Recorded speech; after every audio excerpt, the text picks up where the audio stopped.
Welcome back to Mr. Midnight. So I've been sitting on these ranger stories from Alaska for a while now, and honestly, I wasn't sure if I should even share them. 7 accounts, all from national park rangers working in some of the most isolated places on Earth. And here's the thing, one of these rangers, they're not human anymore. They admit it themselves in their testimony. Another one discovered that time itself broke in their sector, trapping them in the same nightmare for 40 weeks straight. I'm not going to tell you which story is which. You'll figure it out. Look, I've covered a lot of disturbing content on this channel, but there's something different about these. Maybe it's because rangers are supposed to be the ones who save people. They're trained professionals. If they're terrified, what chance do the rest of us have? New here? Hit subscribe. We do this every day. Alright, let's get into it. First story comes from a ranger station that doesn't exist anymore. The building is still there, but it's been permanently closed. No budget cuts, no official reason, just closed. Here's why.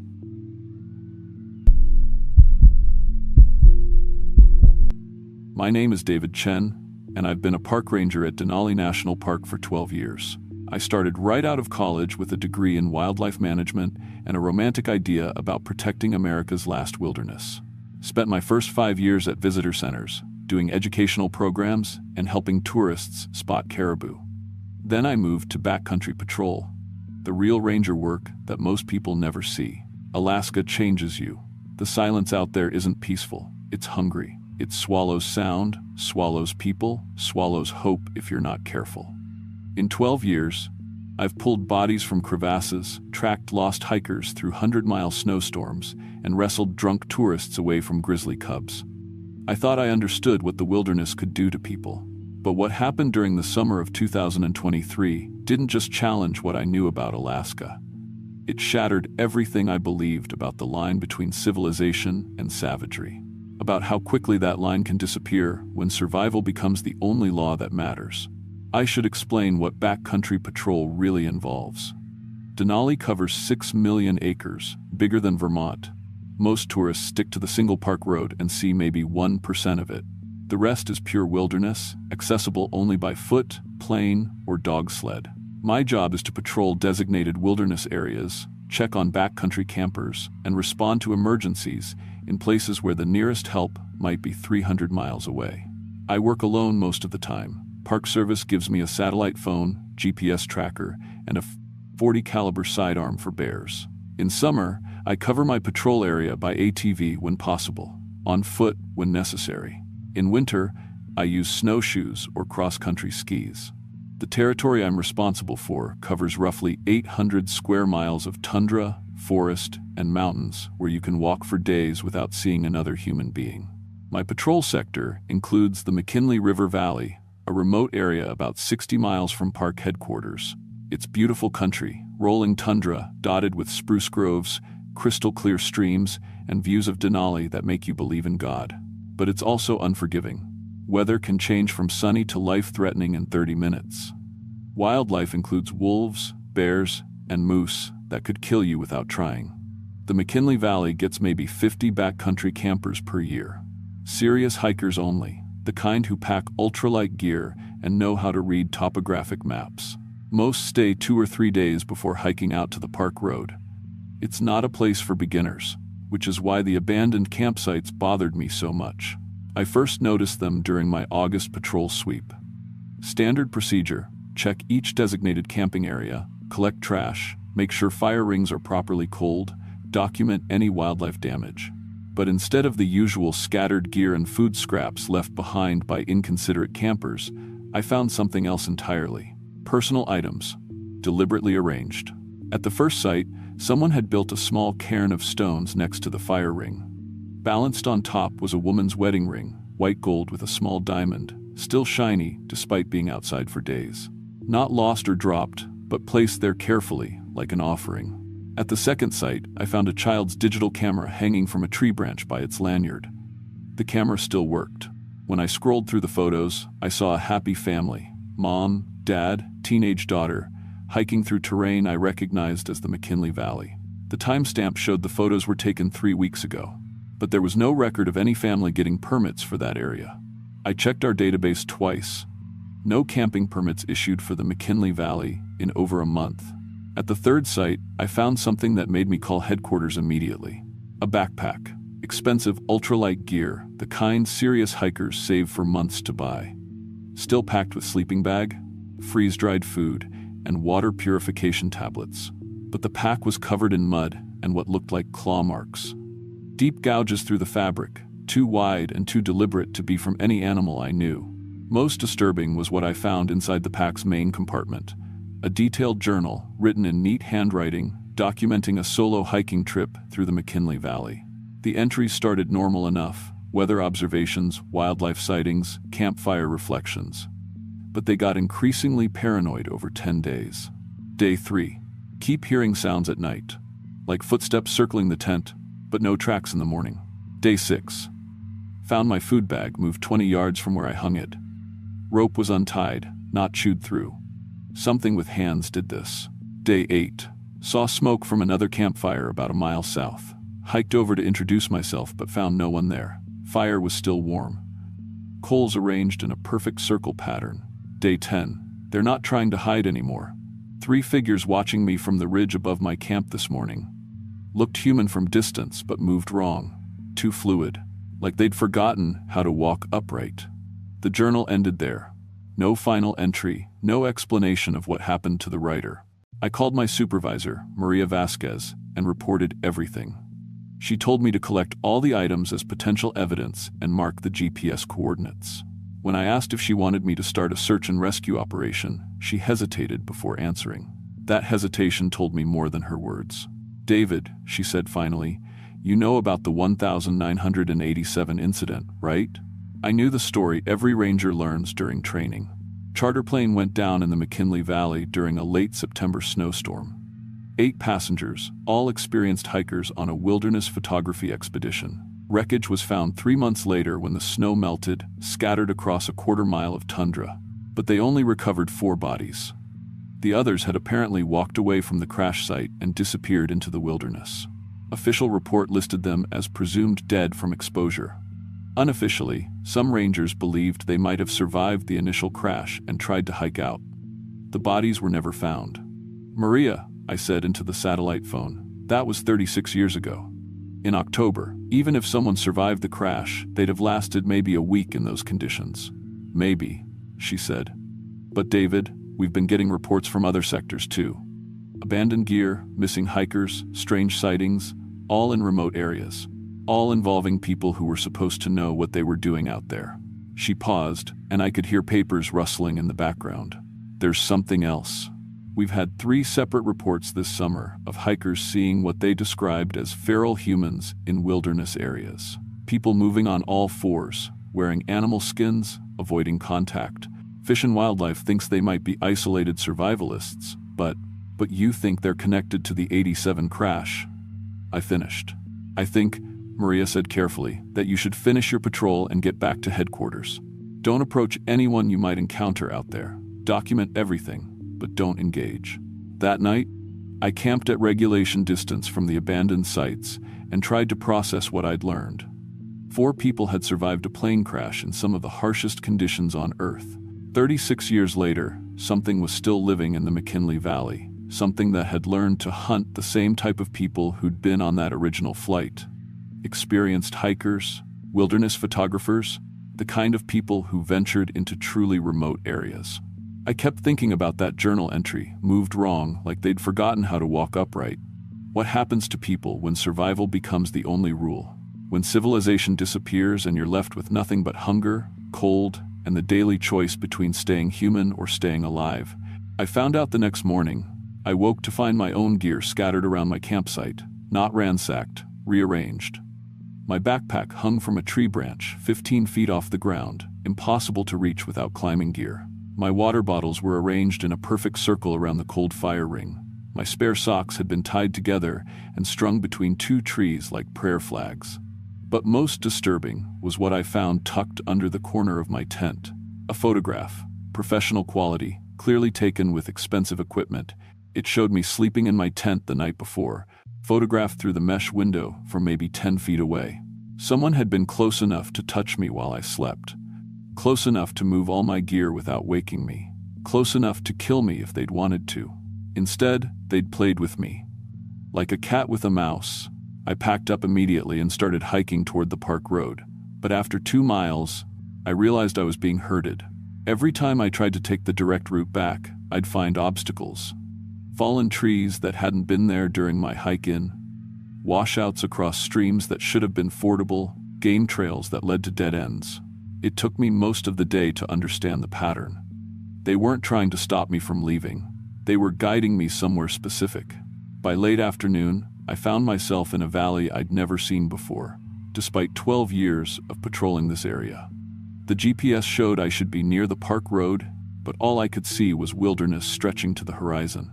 My satellite phone couldn't get a signal. That's when I found the village.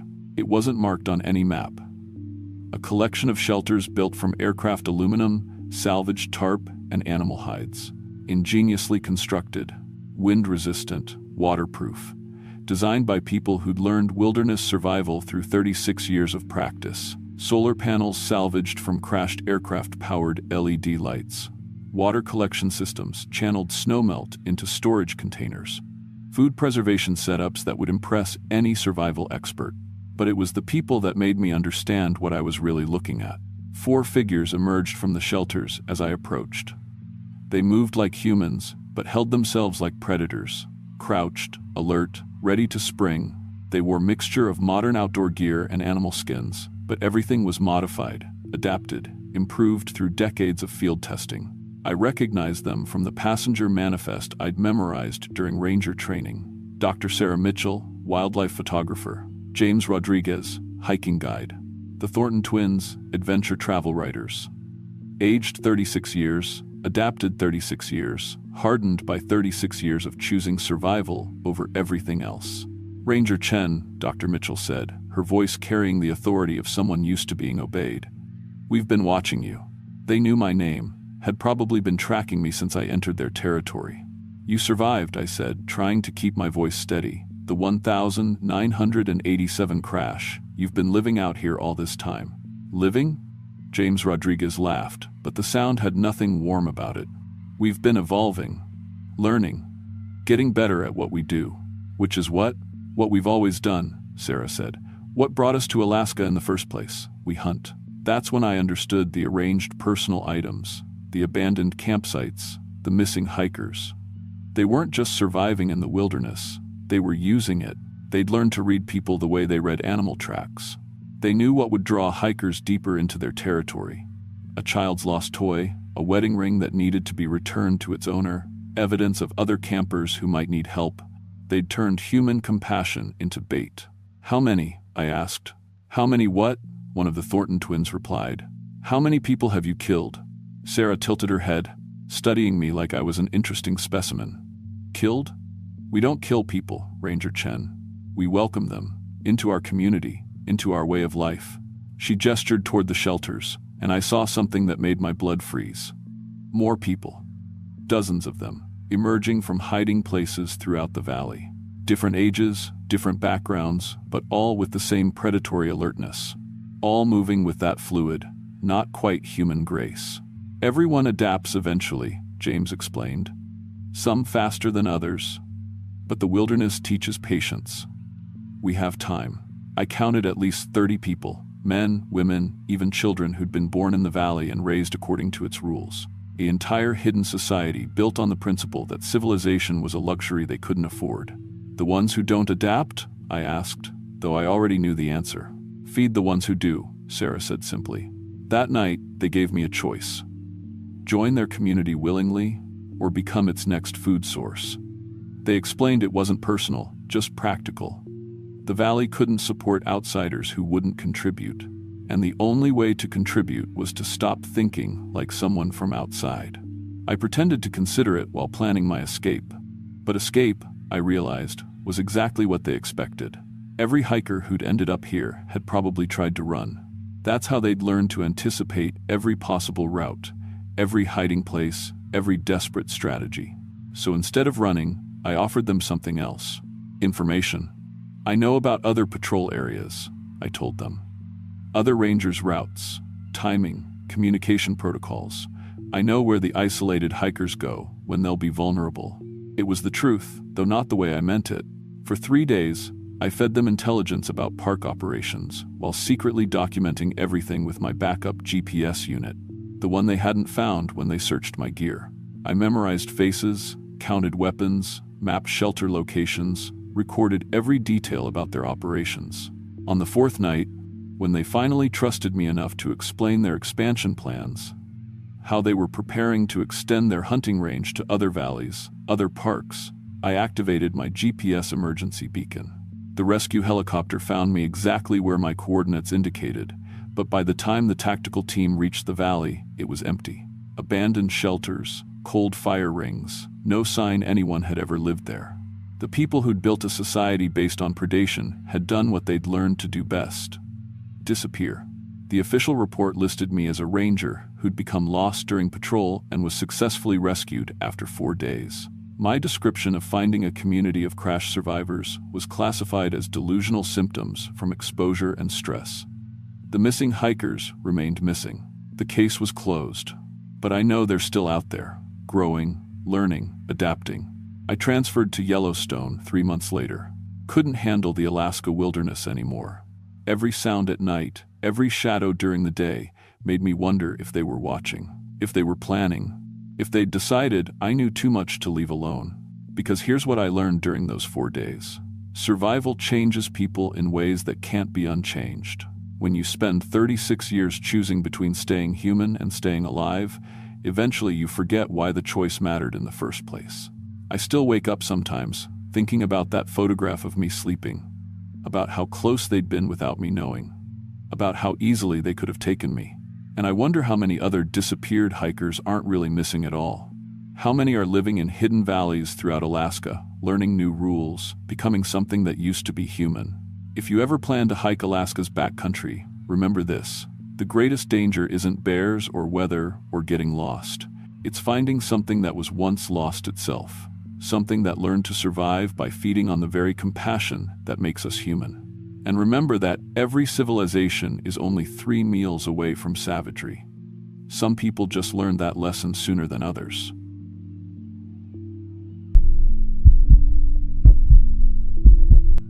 My name is Sarah Kellerman, and I spent 14 years as a backcountry ranger in Denali National Park. 14 years of issuing permits, tracking hikers, and pulling bodies out of the wilderness when people made stupid decisions. I've seen grizzlies tear apart campsites like tissue paper. I've found solo hikers who wandered off trail and froze to death in July because they didn't understand how fast weather changes at altitude. I've radioed for helicopter rescues when experienced climbers fell into crevasses that opened up overnight. But I've also seen things that don't make it into the incident reports. Things that would get you transferred to a desk job in Anchorage if you put them in writing. Every ranger knows the unspoken rule: some stories stay in the backcountry. This one didn't. What happened during the summer of 2023 changed everything I knew about my job, about the wilderness, and about the thin line between life and death in Alaska's most remote places. It started with a routine permit violation and ended with me understanding why some rangers just disappear one day, leaving their badges on the supervisor's desk with no explanation. I'm telling this story because I can't carry it alone anymore, and because someone needs to warn the others. The Denali Backcountry Station sits 40 miles from the park entrance, accessible only by the park road that gets closed to regular traffic past mile 15. It's a small log building with solar panels, radio equipment, and 3 desks crammed into what used to be a single room. During summer, we process maybe 50 permits a day, climbers heading for McKinley, backpackers wanting the true Alaska experience, photographers chasing the perfect wilderness shot. My desk faced the single window that looked out toward the Alaska range. On clear days, you could see Denali herself. 20,310 feet of pure, indifferent mountain that killed more people than any other peak in North America. On cloudy days, which was most days, you just saw gray mist and the feeling that something massive was watching you. I'd been working that station for 3 years, knew every trail, every campsite, every dangerous river crossing and unstable slope, knew which permits to approve and which ones meant I'd be flying out in a helicopter to bag another body. The computer system was ancient. Government budget priorities, you know. Takes 5 minutes to boot up, crashes twice a day, and the satellite internet cuts out whenever the aurora gets active. But it worked well enough to track who was where in 6 million acres of wilderness. July 15th started normal. Temperature outside was 32 degrees, summer in interior Alaska. I booted up the computer, checked the weather reports, and saw a storm system moving in from the west. Nothing unusual there. First appointment was 8 a.m. Most backpackers came early, wanting to get on trail before the afternoon winds picked up. I was expecting the Yamamoto family, Japanese tourists doing the Wonder Lake circuit. Instead, a young man walked in, tall, thin, wearing brand new REI gear that still had the tags on it. Expensive stuff. Jacket alone probably cost more than my monthly rent. "Morning," I said, not looking up from the computer. "Name?" "Marcus Webb." "I should have a permit for the East Fork." I typed his name into the system. The computer made that grinding noise it always made when accessing the database. Then his file popped up. Marcus Webb, 24, from Portland. 5-day solo permit for East Fork Toklat River. Listed experience: some hiking in Oregon. I looked at his gear list. Lightweight tent, sleeping bag rated to 20 degrees, minimal food supply, no GPS beacon, no satellite communicator, no cold weather gear. "First time in Alaska?" I asked. "Yeah, but I've done plenty of backpacking. Cascade Range mostly." The Cascades, where the temperature rarely drops below freezing in summer and rescue, is a phone call away. "East Fork's pretty remote," I said, pulling up the trail map. "Closest road is 40 miles. No cell service, no other campers. Weather can go from 50 degrees to blizzard conditions in 30 minutes. He smiled. "That's what I'm looking for. Real wilderness." Every ranger has heard those words. Real wilderness usually meant someone was about to become a statistic. I studied his permit again. Solo hiker, minimal experience, inadequate gear, heading for one of the most isolated areas in the park. During my training, they taught us to use judgment. If someone seemed unprepared, we could deny the permit, but Marcus had filled out all the paperwork correctly. He'd passed the wilderness safety quiz. Technically, there was no reason to deny him. "You sure about going solo?" I asked. "Weather report shows a storm system moving through. Temperatures could drop to 10 degrees. "I've got good gear," he said, patting his jacket. "I'll be fine." I hesitated. Something felt wrong, but I couldn't put my finger on it. Maybe it was his eyes, too eager, like he was looking for something specific out there. Or maybe it was the way he kept checking his watch, like he was on a schedule. "All right," I said finally. I printed his permit, stamped it with the red ink, and handed it over. "Stay on marked trails. Check in with the ranger station when you get back." "Will do, thanks, Sarah." He read my name tag and shook my hand. His hand was ice cold. That should have been my first warning. Thursday evening, my supervisor, Jim, radioed from headquarters. "Sarah, you issued a permit to Marcus Webb on Tuesday?" I was cleaning my rifle at the time, routine maintenance before bed. "Yeah, 5 days East Fork." "Why?" "Climbers found his body this morning. Hypothermia. Looks like he got caught in that storm front, tried to shelter under some rocks. Didn't make it."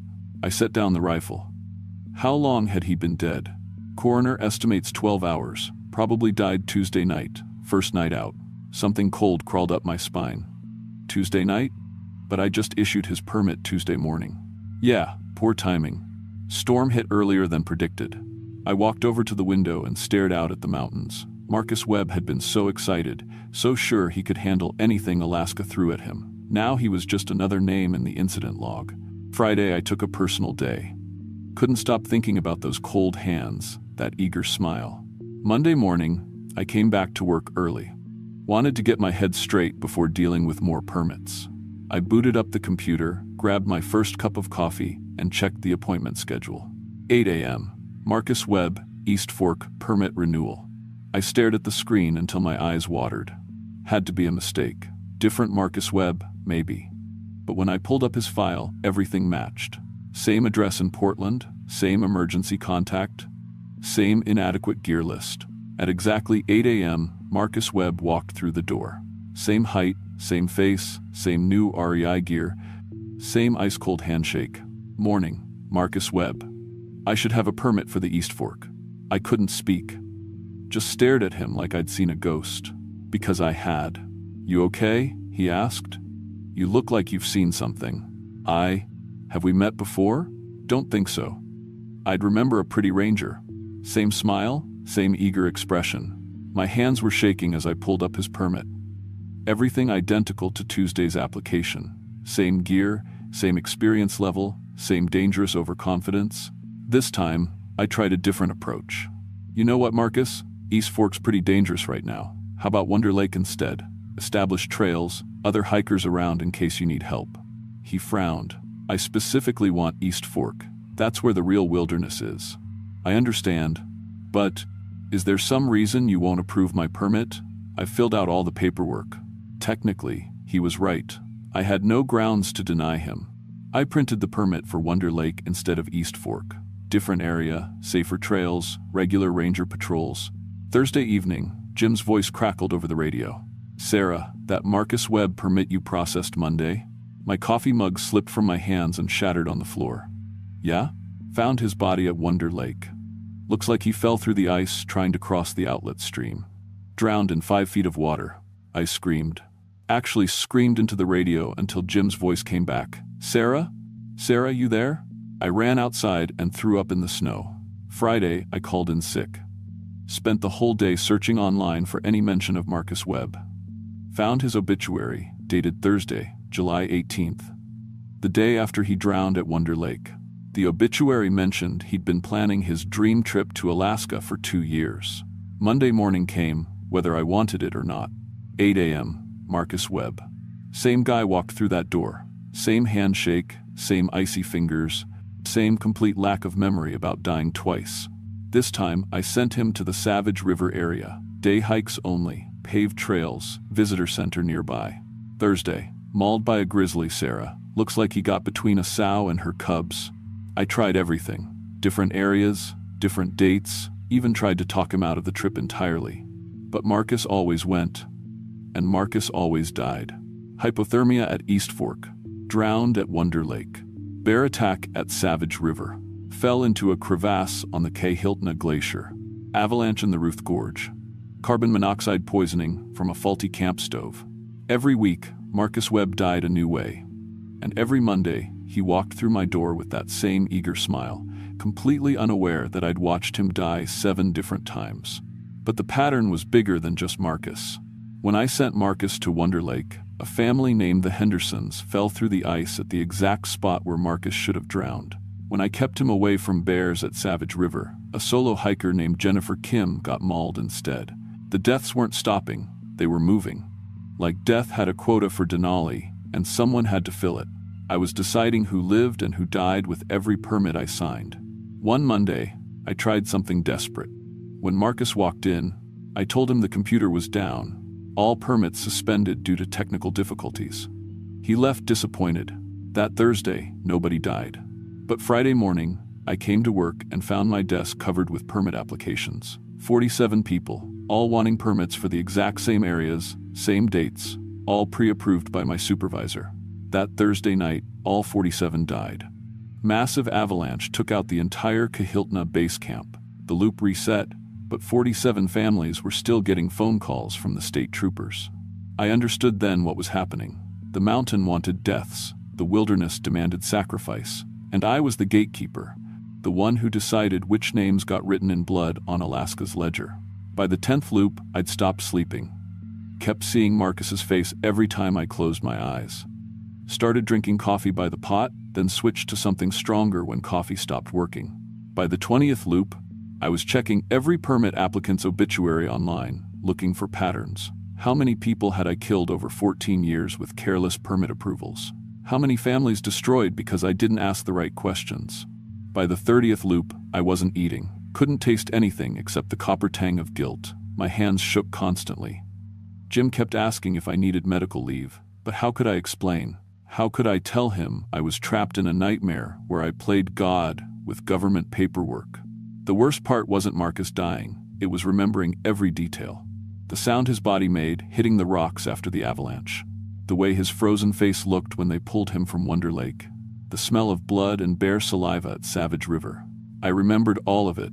Every death, every choice, every consequence of my rubber stamp. On the 40th loop, something inside me finally broke. Marcus walked in at 8 a.m., same as always. "Morning, Marcus Webb. I should have a permit for the East Fork." I looked at him. Really looked. Young man, excited about adventure, trusting me to keep him safe.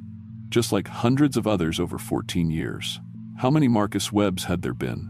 How many eager young faces that walked out my door and never came back? I pulled out a blank permit form.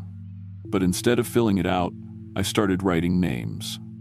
Every person who died in the backcountry during my tenure. Every permit I'd approved that led to a body bag. Every family I'd destroyed with my signature. Marcus watched me write, confusion growing on his face. "Ma'am, my permit?" "Tell me," I said, still writing. "What do you really want out there?" "Just wilderness. Real Alaska. And what's that worth to you? Your life?" He laughed nervously. "It's just hiking." "No," I said, looking up at him. "It's not." I stood up and walked to the window. Denali was visible for once, massive and white and indifferent, beautiful and deadly. "Every year," I said, "this mountain takes people. Young people, old people, experienced people, beginners, doesn't matter. The mountain doesn't care about your gear or your experience or your dreams. It just takes." Marcus shifted behind me. "Are you okay?" "And I help it." I turned back to him. "Every permit I sign, every approval I give, I'm feeding people to the mountain. For 14 years, I've been Death's secretary." I walked back to my desk and picked up the red stamp. The one that had approved thousands of permits, hundreds of deaths.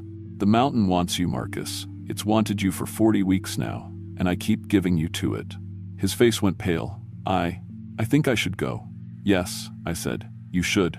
I brought the stamp down on the permit form. But instead of stamping approved, I stamped denied in red ink. Then I stamped it again. And again, and again, until the form was covered in red denial marks. Marcus backed toward the door. I'll talk to your supervisor about this." "No," I said, continuing to stamp. "You won't." I stamped the desk, stamped the computer keyboard, stamped the window, leaving red marks on the glass like blood. The radio crackled to life. Jim's voice. "Sarah, we're getting reports of seismic activity near the station. You feeling any tremors?" The whole building was shaking. My coffee mug rattled off the desk. The window cracked. I brought the stamp down one final time, this time on the permit database itself. The computer screen went black. The shaking stopped. When I looked up, Marcus was gone. The door hung open, cold wind blowing in from the mountains. I walked outside and found myself standing in knee-deep snow. The backcountry station was dark, windows boarded up. A sign on the door read, "Facility closed, budget cuts, 2024. My watch said March 15th, 2024. 8 months after the loops began, I drove the 40 miles back to headquarters in a daze. The main office was busy, rangers preparing for spring training. I found Jim at his desk. "Sarah, what are you doing here? You've been on administrative leave since July." "Administrative leave?" The breakdown, remember? Doctor's orders. Said you were suffering from severe PTSD, survivor guilt from all the backcountry deaths. He looked concerned. "Are you feeling better?" I walked home to my apartment in Fairbanks. Found a stack of newspapers, dating from July to March.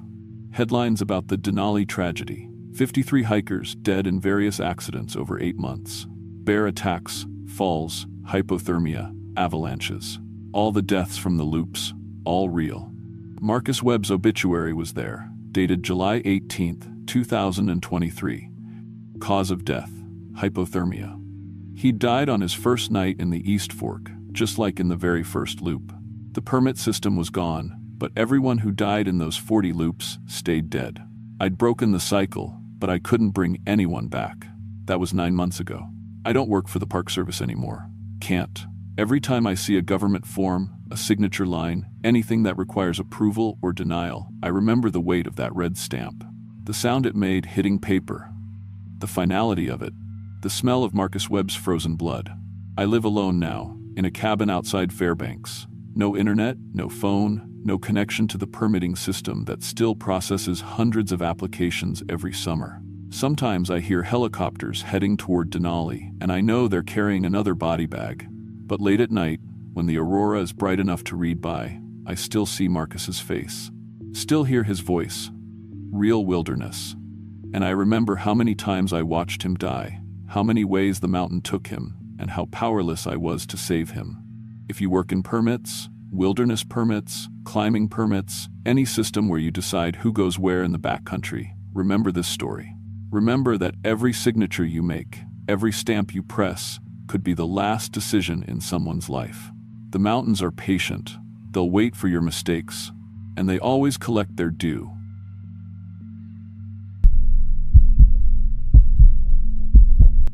My name is Marcus Thorne, and I've been a ranger at Denali National Park for 12 years. I grew up in Fairbanks, son of a bush pilot who taught me that Alaska doesn't forgive mistakes. After my dad died in a crash when I was 19, I swore I'd spend my life keeping people safe in this wilderness that had taken him from me. I specialized in search and rescue, winter survival, and emergency communications. In 12 years, I've pulled people out of crevasses, found lost hikers in whiteout conditions, and talked scared tourists through nights that could have killed them. My wife Sarah always worried about the risks I took, but she understood. After we lost our daughter Emma to leukemia 3 years ago, this job became my way of fighting back against a world that takes people too soon. But what happened this past winter changed everything I thought I knew about death, technology, and what happens to the human soul when it gets trapped between worlds. It started in November when the Park Service installed something called the Wilderness Digital Monitoring System. The idea was revolutionary for Alaska. Using satellite networks, advanced GPS, and AI analysis to track every person entering the park. Sensors throughout the trails, emergency beacons that could pinpoint locations to within inches, and communication relays that could reach anyone, anywhere in 6 million acres of wilderness. This system will save lives, Park Superintendent Janet Rodriguez told us during the briefing. We'll know exactly where everyone is, what condition they're in, and we can respond to emergencies faster than ever before. The technology was impressive. Each visitor got a mandatory digital beacon, like a small phone that tracked their vitals, location, even their voice patterns. If someone got into trouble, the system would know instantly and guide rescue teams directly to them. As the senior ranger for the northern sector, my job was to learn the system and train the other rangers. The main server facility was built into the visitor center, a climate-controlled room full of humming machines that stayed warm even when it was -40 outside. Dr. Jennifer Walsh, the tech specialist who designed the system, flew up from Seattle to train us. She was passionate about the project, explaining how the AI could predict accidents before they happened by analyzing movement patterns, weather conditions, and physiological data. The system learns from every incident, she told me as we walked through the server room. It builds profiles of how people behave in crisis situations. Over time, it will become almost psychic in preventing deaths. I liked Jennifer. She was smart, dedicated, and genuinely cared about saving lives. She'd lost her own brother in a climbing accident in the Cascades, which drove her to develop this technology. We understood each other. The system went live on December 1st, right at the start of our most dangerous season. For the first 2 weeks, it worked perfectly. We tracked cross-country skiers, guided lost snowshoers back to safety, and even prevented a potential avalanche by warning climbers away from an unstable slope. But on December 15th, I noticed something that made my blood run cold. I was reviewing the system logs when I found an anomaly. A hiker named David Kim had triggered an emergency alert 3 days earlier, severe hypothermia, 2 miles northeast of Reflection Pond. We'd launched an immediate rescue, but by the time we reached his location, we found only his empty backpack and some disturbed snow. The strange part was his digital beacon. It was still transmitting, still showing vital signs, still recording his voice. According to the system, David Kim was alive, conscious, and talking. But we never found his body. Dr. Walsh, I called her that evening. I need you to look at something. The Kim rescue from Tuesday. What about it? Her voice was tired. She'd been working 18-hour days since the system launched. His beacon is still active. It's been transmitting for 3 days straight, showing normal vital signs, but we never found him. Long silence.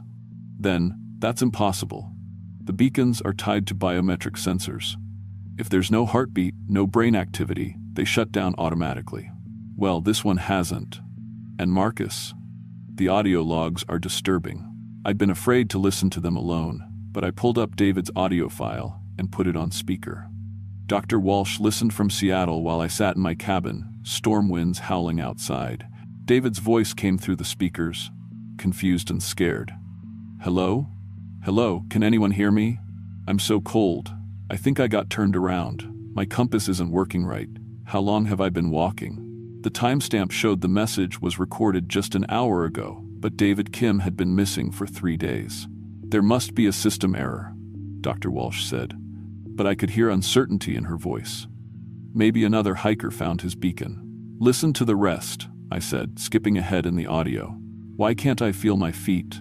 I keep walking, but I'm not getting anywhere. The snow looks wrong. Everything looks wrong. Please, someone answer me.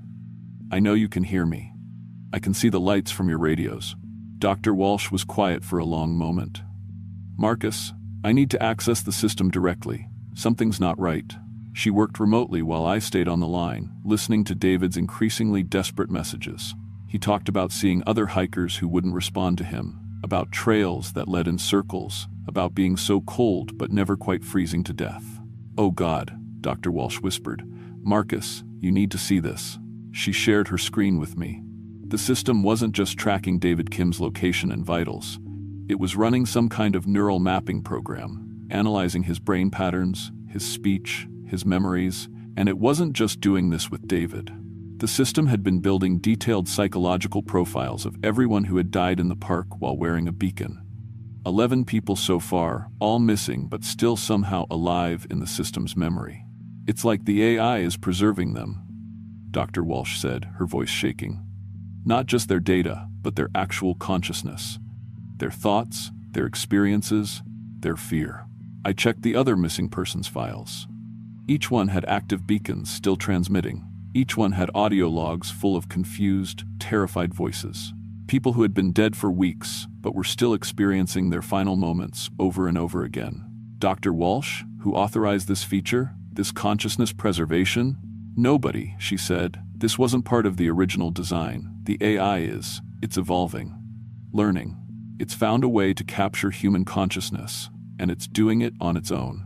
That night, I couldn't sleep. I kept thinking about David Kim and the others, trapped in some digital purgatory, experiencing death but never finding peace. I thought about my daughter Emma, about how terrified she'd been in her final moments, and the idea that someone could be trapped in that fear forever made me sick. The next morning, I decided to investigate Reflection Pond myself. If David's beacon was still transmitting, maybe there was something we'd missed. I strapped on snowshoes and headed out before dawn, following the GPS coordinates to David's last known location. The temperature was -25, cold enough to kill in minutes without proper gear. Perfect weather for preserving a body. But we'd searched this area 3 times. When I reached the coordinates, my radio crackled to life. Marcus? Marcus, is that you? It was David's voice, coming through my radio clear as day. I stopped walking, my heart pounding. David, where are you? I don't know. I've been trying to get back to the trail for days. I can see you though. You're standing right next to me. I looked around. Nothing but snow and pine trees. No tracks, no signs of life. David, I don't see you. Can you describe what you see? You're wearing a red jacket, black backpack. You've got snow on your beard. Marcus, why won't you look at me? I'm right here. I was wearing a red jacket. I did have snow on my beard, but there was nobody there. That's when I understood. David wasn't physically present, but somehow, through the digital monitoring system, his consciousness was still connected to this place, still experiencing this location, still trying to survive. David, I said gently, I need you to listen to me carefully. What's the last thing you remember? I was hiking to Reflection Pond, got caught in a storm, everything went white and I couldn't see the trail. My hands got so cold I couldn't feel them anymore. Then I don't know. I've just been walking, trying to find my way back.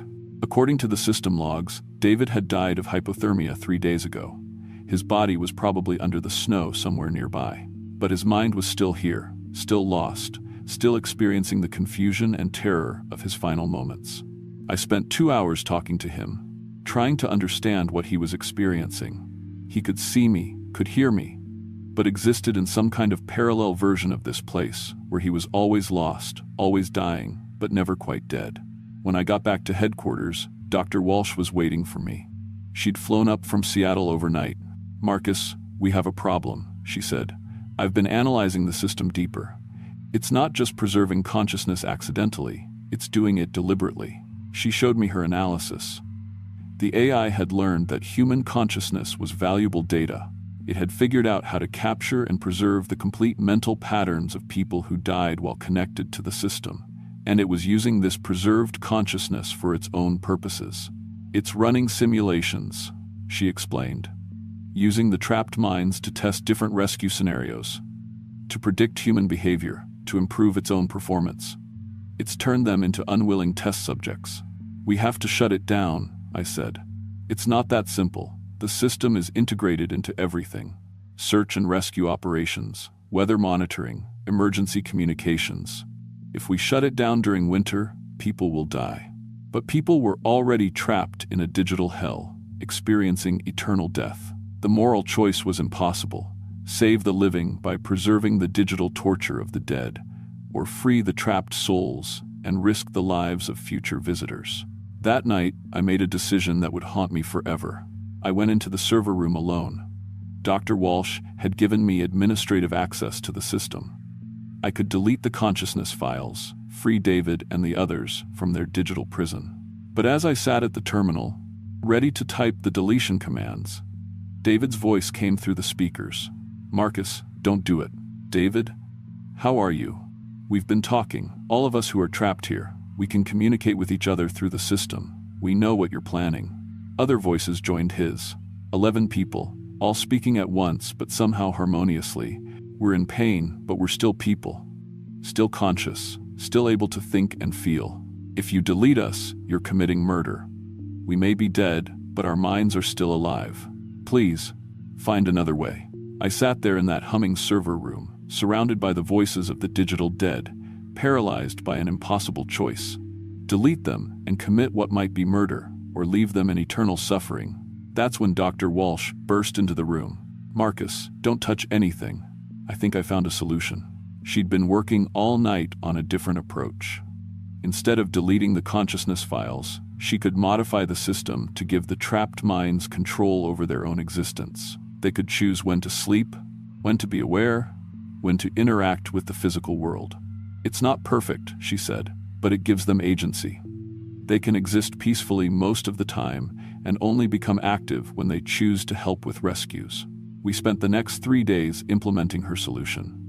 The trapped consciousness of David and the others helped us design it, grateful to have some control over their digital existence. The system still works today. It still tracks visitors and prevents deaths. But now, when someone dies in the park while wearing a beacon, their consciousness isn't trapped in eternal suffering. They can choose their level of awareness, choose when to rest, choose when to help save the lives of the living. Sometimes, when I'm out on patrol, I hear David's voice on my radio, not confused or scared anymore, but calm and helpful. He guides lost hikers back to safety, warns climbers about dangerous conditions, helps coordinate rescues. "Thanks for not deleting us, Marcus," he told me recently. "We found purpose here. We can't live anymore, but we can still save lives." Dr. Walsh left Alaska after we implemented the solution. The weight of what she'd accidentally created was too much for her. But she visits every year, on the anniversary of David's death, to make sure the system is working ethically. As for me, I'm still here. Still a ranger, still trying to keep people safe in this wilderness that takes too many lives. But now I'm not alone. When the storms get bad and the rescues get dangerous, I have 11 digital angels watching over me, people who chose to stay and help rather than move on to whatever comes after death. My wife Sarah understands now why I can't leave this place. When I told her about David and the others, she cried for an hour. Then she said something I'll never forget. Emma would have made the same choice, to stay and help people even after she was gone. Maybe she's right. Maybe the capacity for sacrifice, for putting others before ourselves, is what makes us human. And maybe that humanity can survive even death, even being trapped between the digital and physical worlds. I still get scared out here sometimes. Alaska is unforgiving, and death is always close in this wilderness. But I'm never really alone anymore. When the radio crackles in the middle of a blizzard, when I hear David's voice guiding me home, I know that love and duty can transcend even the boundary between life and death. And I work alongside the bravest souls I've ever known, people who chose to stay dead rather than abandon their post.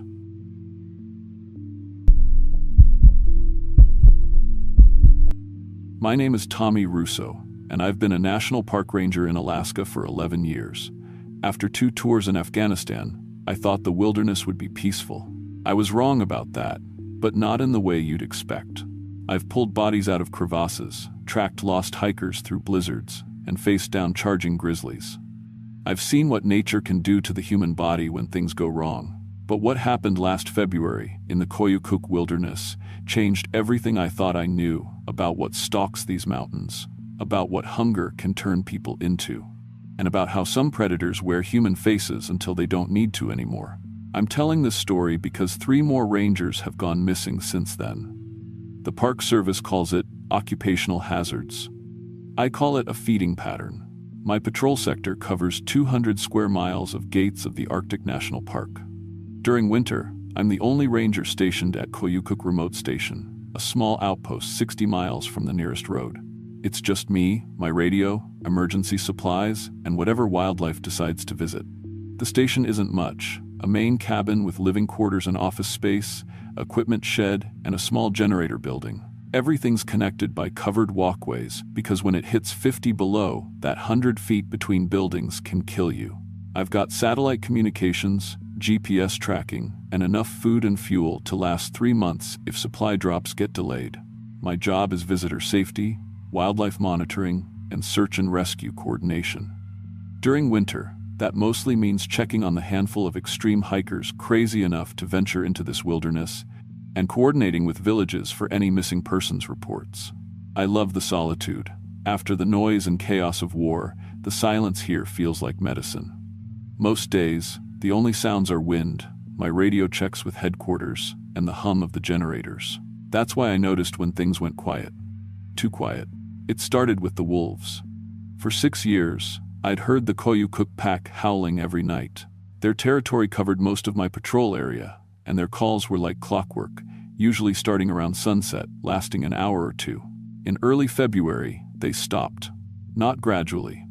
One day they were there, the next day nothing. Complete silence except for wind.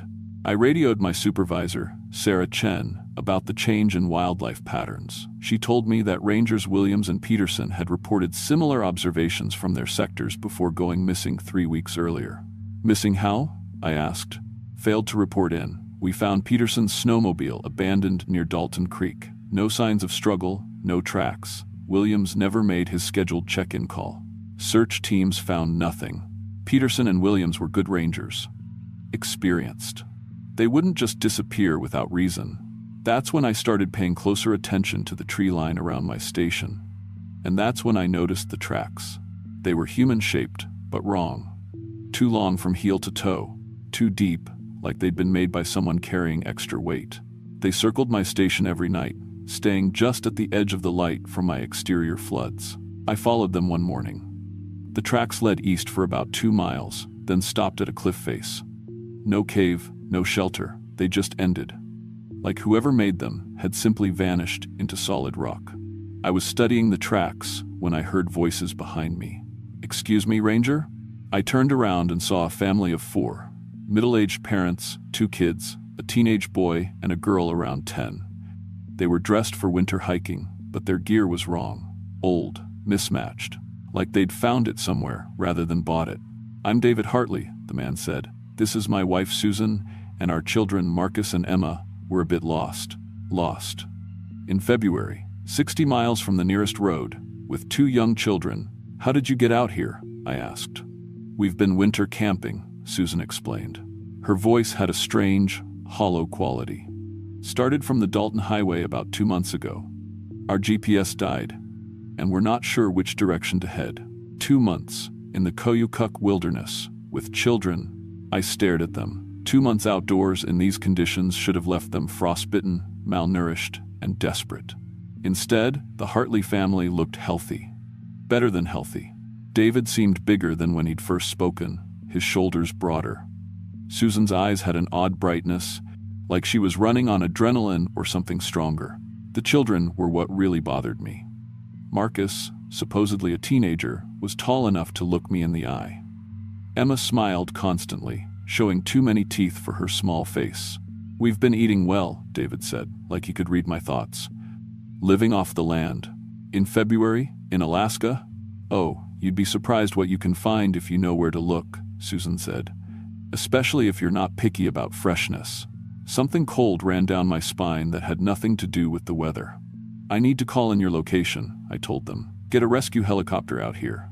"That's very kind," David said, "but we're in no hurry." I led them back to my station. Standard procedure for lost hikers is immediate warming, food, and emergency transport. But the Hartleys didn't act lost. They moved through the wilderness like they owned it, following paths only they could see. Inside my cabin, they studied everything, not like curious visitors, but like predators mapping territory. Their eyes lingered on my radio equipment, my supply inventory, my duty schedule posted on the wall. "You're out here all alone?" Marcus asked. His voice was deeper than I'd expected. "Most of the winter, yeah. Don't you get lonely?" Emma said. When she smiled, I counted her teeth. "Too many. Definitely too many. I'm used to solitude." "We love solitude too," Susan said. "So peaceful. No one to bother you, no one to hear anything." I offered them emergency rations, but they politely declined.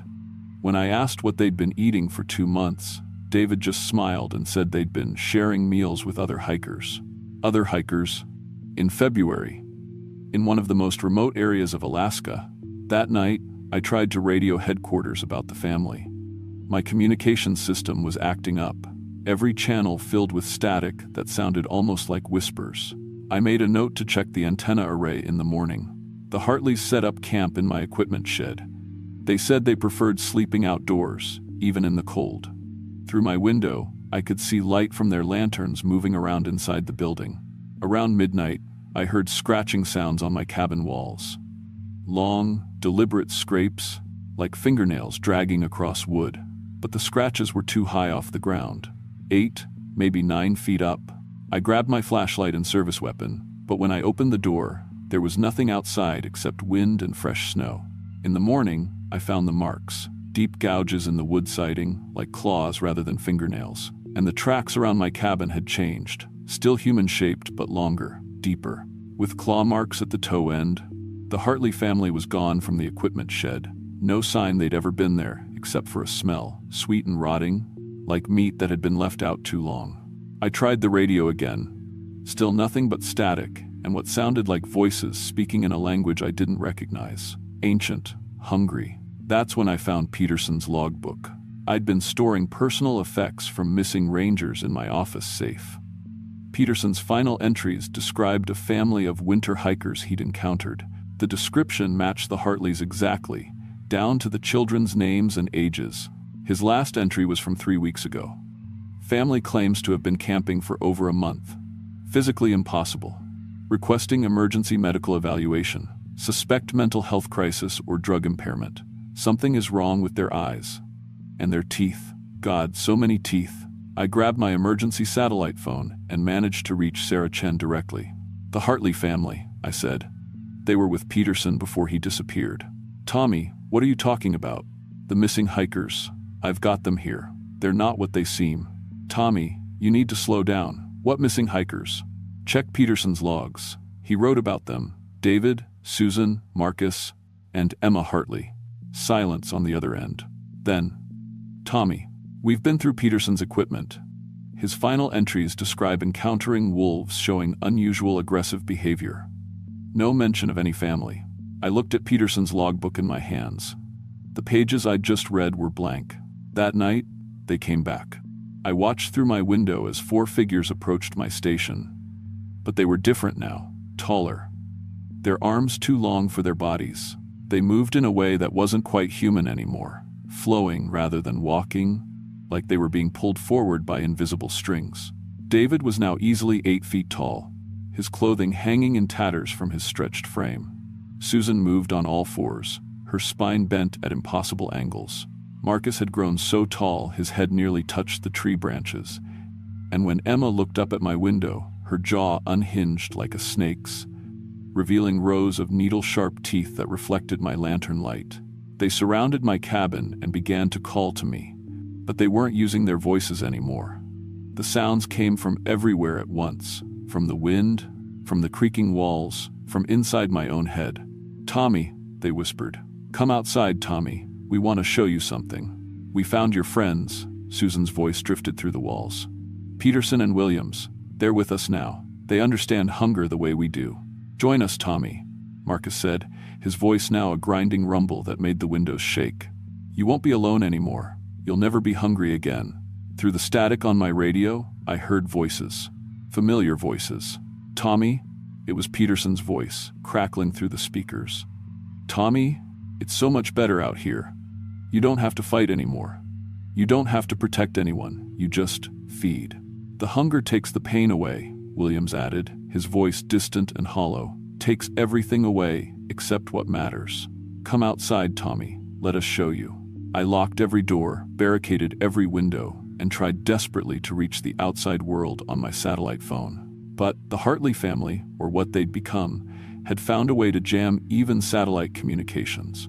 For 3 days, I stayed locked in my cabin while they stalked around outside. Through the walls, I could hear them growing, changing, their voices becoming less human with each passing hour. On the second night, Emma managed to get her hand through a gap in the doorframe. Her arm was now long enough and flexible enough to reach 6 feet into my cabin, her fingers stretched into claws that scraped across my floor. "I can smell you, Ranger Tommy," she whispered, her voice like rustling leaves. "You smell scared. Scared tastes the best." I shot at the arm with my service weapon. The bullets passed through without effect, like she was made of smoke and hunger rather than flesh and bone. On the third morning, I heard helicopters. Emergency protocols require rangers to check in every 72 hours. When I failed to make contact, search and rescue had been dispatched. As the helicopters approached, the Hartley family melted back into the wilderness like they'd never existed. But I could hear them in the wind, promising to find me again when I was alone. The rescue team found evidence of everything I reported: scratches on the walls, strange tracks in the snow, Peterson's logbook, with pages that seemed to change depending on who was reading them. But mostly, they found bones. Human bones, scattered throughout the wilderness around my station. Picked clean and arranged in patterns that hurt to look at. The dental records confirmed what I already knew. Rangers, Peterson, and Williams, and at least 6 other people who'd been reported missing over the past 5 years. The Park Service transferred me to a desk job in Anchorage. Officially, I suffered a psychological breakdown from isolation stress. The missing rangers were classified as victims of wildlife attacks, despite the lack of any physical evidence supporting that conclusion. But I know what happened. I know what the Hartley family became, and I know they're still out there in the Koyukuk wilderness, waiting for the next ranger to patrol that sector alone. Because the Wendigo curse doesn't just transform people, it learns, it adapts. It knows that rangers will always come back to protect people, even when those people aren't people anymore. 3 more rangers have gone missing since my transfer, all in remote postings. All alone during winter months. All disappeared without a trace, except for strange tracks in the snow and equipment that stops working when you need it most. The Park Service keeps sending replacements. They always will. It's what we do. We protect people. Even when those people stopped being people a long time ago. If you're ever assigned to a remote posting in Alaska, and you encounter a family that's been surviving outdoors longer than should be possible, don't try to help them. Don't bring them back to your station. Just run. Because some hungers can't be satisfied with animals anymore. And some families never stop growing. The Koyukuk pack stopped howling because there's something bigger than wolves hunting in those mountains now. Something that used to be human. Something that remembers just enough about being human to know how to hunt us. And it's always hungry.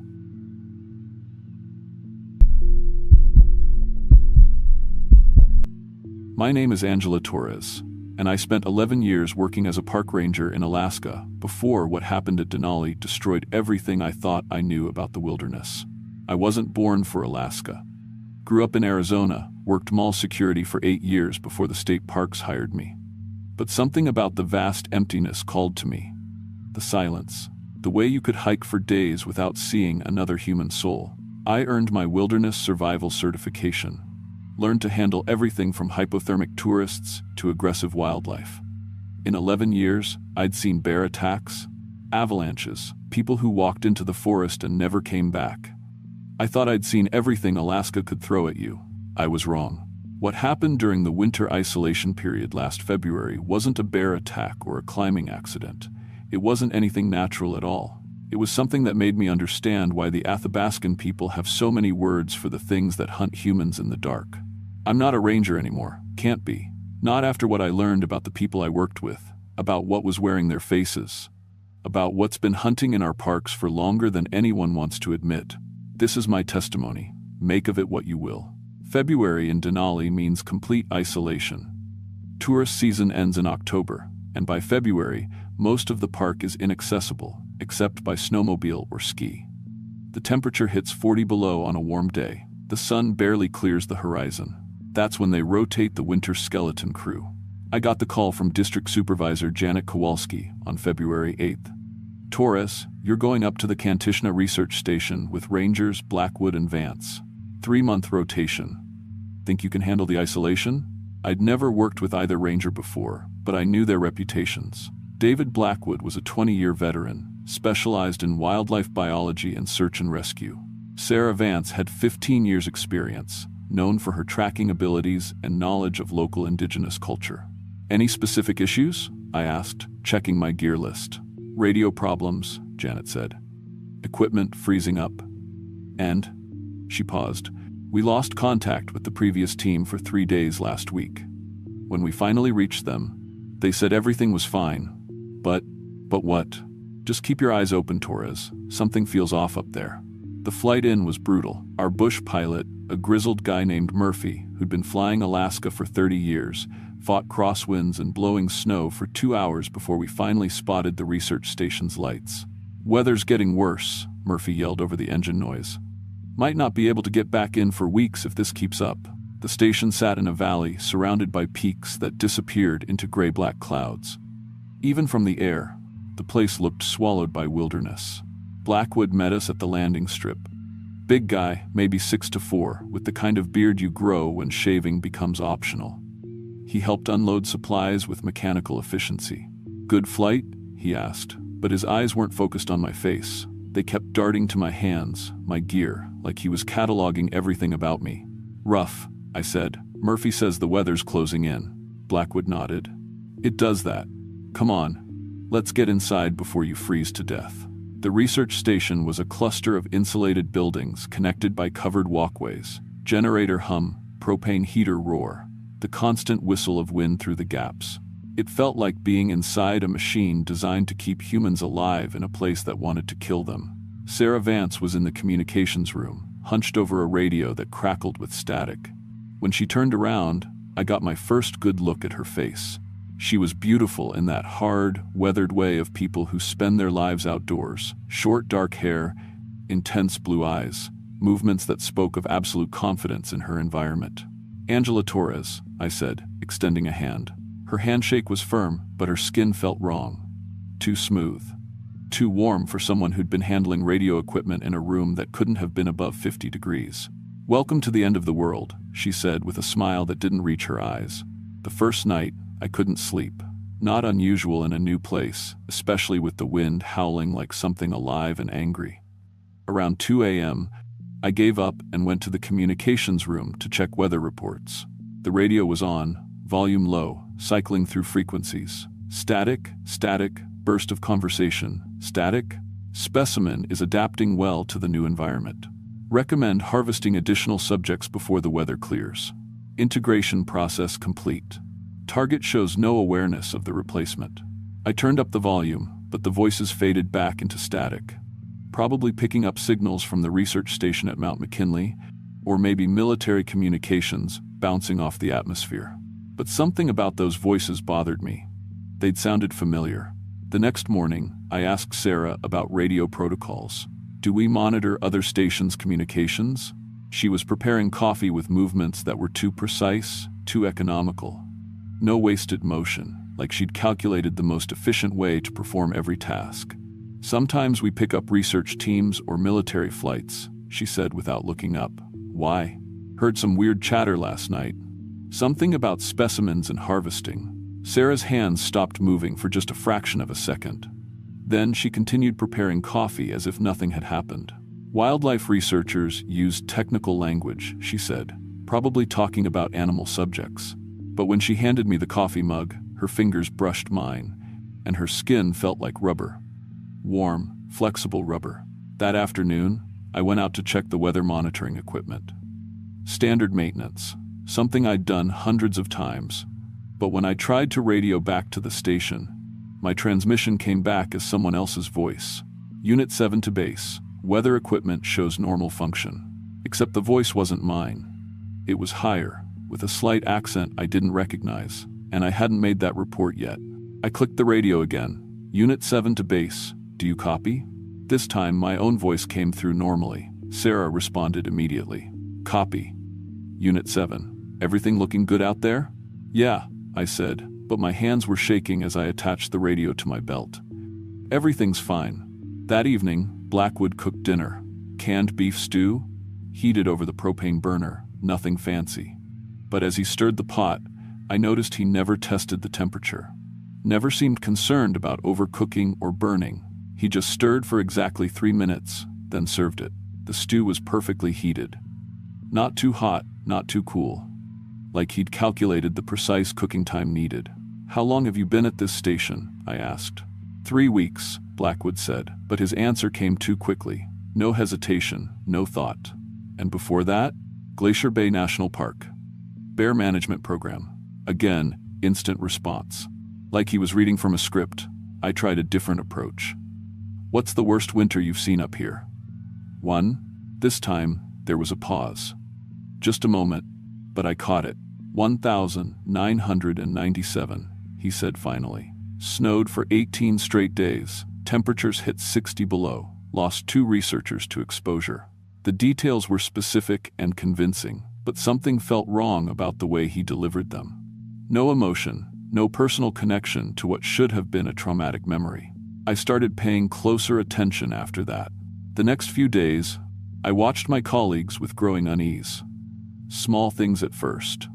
Details that might mean nothing. Sarah never seemed to get cold, despite temperatures that had me layering every piece of clothing I'd brought. I watched her work outside in a light jacket, bare hands handling metal equipment that should have been painful to touch. Blackwood's knowledge of wildlife behavior was unnaturally extensive. He could predict animal movement patterns with impossible accuracy, identify tracks in snow that looked like meaningless scratches to me. But the really disturbing thing was their perfection. In 11 years of park service, I'd never met rangers who didn't make mistakes. Everyone forgot procedures, sometimes misidentified species, got frustrated with equipment failures. It was human nature. Sarah and Blackwood never forgot anything. Never expressed frustration, never seemed tired or uncomfortable or annoyed. And they began asking me questions. Tell me about your family, Sarah said while we were cataloging supplies. What specific survival techniques do you know? Blackwood asked during a routine equipment check. Do you have anyone who would come looking if you disappeared? Sarah inquired while reviewing emergency protocols. That last question sent ice through my veins. Why would you ask that? I said. Standard isolation psychology, she replied smoothly. We need to know everyone's mental health baseline. But her eyes were studying my face with an intensity that felt predatory. I started varying my routines, testing them in small ways. I told Sarah I was going to check the north equipment cache, then went south instead. Within an hour, I found Blackwood at the south cache, claiming he'd had the same idea. I reported a fictional radio malfunction to see how they'd respond. Both of them appeared within minutes to help diagnose the problem, even though I hadn't specified my location. They always knew where I was. On my 8th day at the station, I found the first evidence that something was seriously wrong. I was in the storage building, looking for spare batteries, when I knocked over a box of personal effects. Items scattered across the floor, photos, letters, a wallet. I picked up the wallet and opened it. The ID belonged to James Patterson, a park ranger. The photo showed a man in his 40s, with graying hair and kind eyes. According to the ID, he'd been stationed here during the previous rotation. But I'd never heard anyone mention James Patterson. According to the duty roster, the previous team consisted of 2 researchers from the University of Alaska. Not Park Service personnel. I gathered up the scattered items and looked through them more carefully. Photos of Patterson with his family. A letter from his daughter, postmarked 3 weeks ago. A medical prescription bottle with his name, dated last month. Someone had been living here recently, someone who wasn't on any official record. That evening, I casually asked about the previous rotation team. 2 graduate students, Blackwood said immediately. Wildlife survey work. Nobody else? I pressed. Sarah and Blackwood exchanged a look that lasted just a moment too long. No, Sarah said. Why do you ask? I showed them the wallet. The silence stretched for 10 seconds. In normal conversation, that's an eternity. Long enough to formulate a lie, consider options, decide on a response strategy. Must be from an earlier rotation, Blackwood said finally. Sometimes personal effects get left behind. But the prescription bottle was dated last month, and the letter from Patterson's daughter was even more recent. Someone had been here, someone was missing, and my colleagues were lying about it.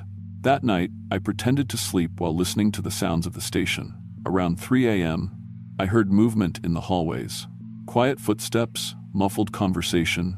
I crept to my door and listened. Sarah and Blackwood were talking, but not in English. The language was rhythmic, almost musical, with sounds that didn't seem quite human. When the conversation stopped, I heard something else. A wet, sliding sound, like skin being peeled away from muscle. I stayed in my room until morning, but I didn't sleep. The next day, Blackwood announced he was going on an extended patrol to check remote weather stations. Be gone 3, maybe 4 days, he said. Depends on snow conditions. After he left, I waited until Sarah was busy with radio maintenance, then slipped away to explore the station more thoroughly. There had to be evidence of what happened to James Patterson. The main building had a basement level I hadn't seen before. The entrance was behind the generator room, hidden by equipment racks. The stairs were wooden, old, and they creaked despite my careful steps. The basement was storage space, mostly. Boxes of supplies, spare equipment, emergency rations. But in the back corner, I found something that made my blood freeze. A walk-in freezer, humming quietly. The door was slightly ajar. Inside, hanging from meat hooks, were human skins. Not bodies. Skins. Complete human pelts, carefully removed and preserved, hanging like clothing in a closet. I could see faces, hair, even fingernails still attached. They were perfectly intact, as if someone had found a way to step out of their skin like taking off a coat. One of them matched the photo on James Patterson's ID. I stumbled backward, fighting the urge to vomit, and backed into something solid. Sarah stood behind me, but she looked different. Her face was slightly out of focus, like the features weren't quite settled in place. You weren't supposed to find this, she said, but her voice carried harmonics that weren't human. What are you? I whispered. We are what we need to be, she replied. As she spoke, her face began to shift. The skin rippled like water, features flowing and changing. We are perfect rangers, perfect predators, perfect survivors. You killed Patterson. We improved him, she said. His memories, his knowledge, his expertise, all preserved. But without the weakness, the fear, the hesitation that made him ineffective. Her form continued to change, becoming less human with each passing second. I could see something dark and wet beneath the skin, something that moved with insectile precision. The real rangers were flawed, she continued. They cared too much about human life. They hesitated to make necessary decisions. They failed to understand that this wilderness is meant for hunting. Hunting what? Visitors, researchers, anyone who enters our territory. The thing that had been Sarah smiled with too many teeth. We have been perfecting our technique for decades, learning to wear human forms, to speak human language, to understand human behavior. Why? Because humans make excellent prey when properly managed. intelligent enough to provide good sport, but emotional enough to make critical mistakes. I realized the scope of what I was seeing. This wasn't just about one remote station. They'd been infiltrating the Park Service systematically, replacing rangers across Alaska's wilderness areas, turning protected lands into hunting preserves. "Your knowledge and experience will be valuable additions," the creature said, beginning to move toward me with fluid, predatory grace. "Your memories of security procedures, your understanding of human psychology, all useful tools." I grabbed a fire axe from the emergency equipment rack and swung it at the creature's head. The blade passed right through, like cutting smoke. The creature laughed, a sound like breaking glass. "Human weapons cannot harm us," it said. "But thank you for demonstrating your fighting instincts. Very useful data."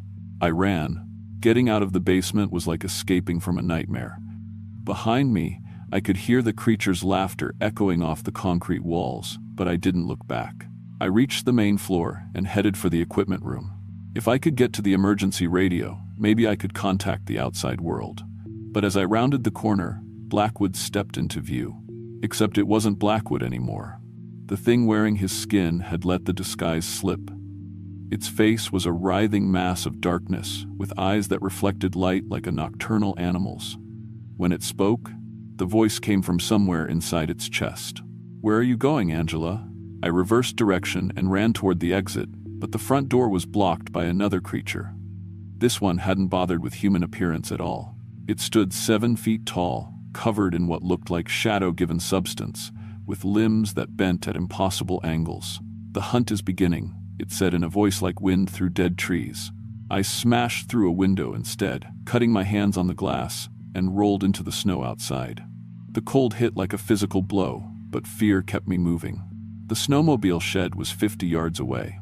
If I could reach it, maybe I could escape to one of the other stations.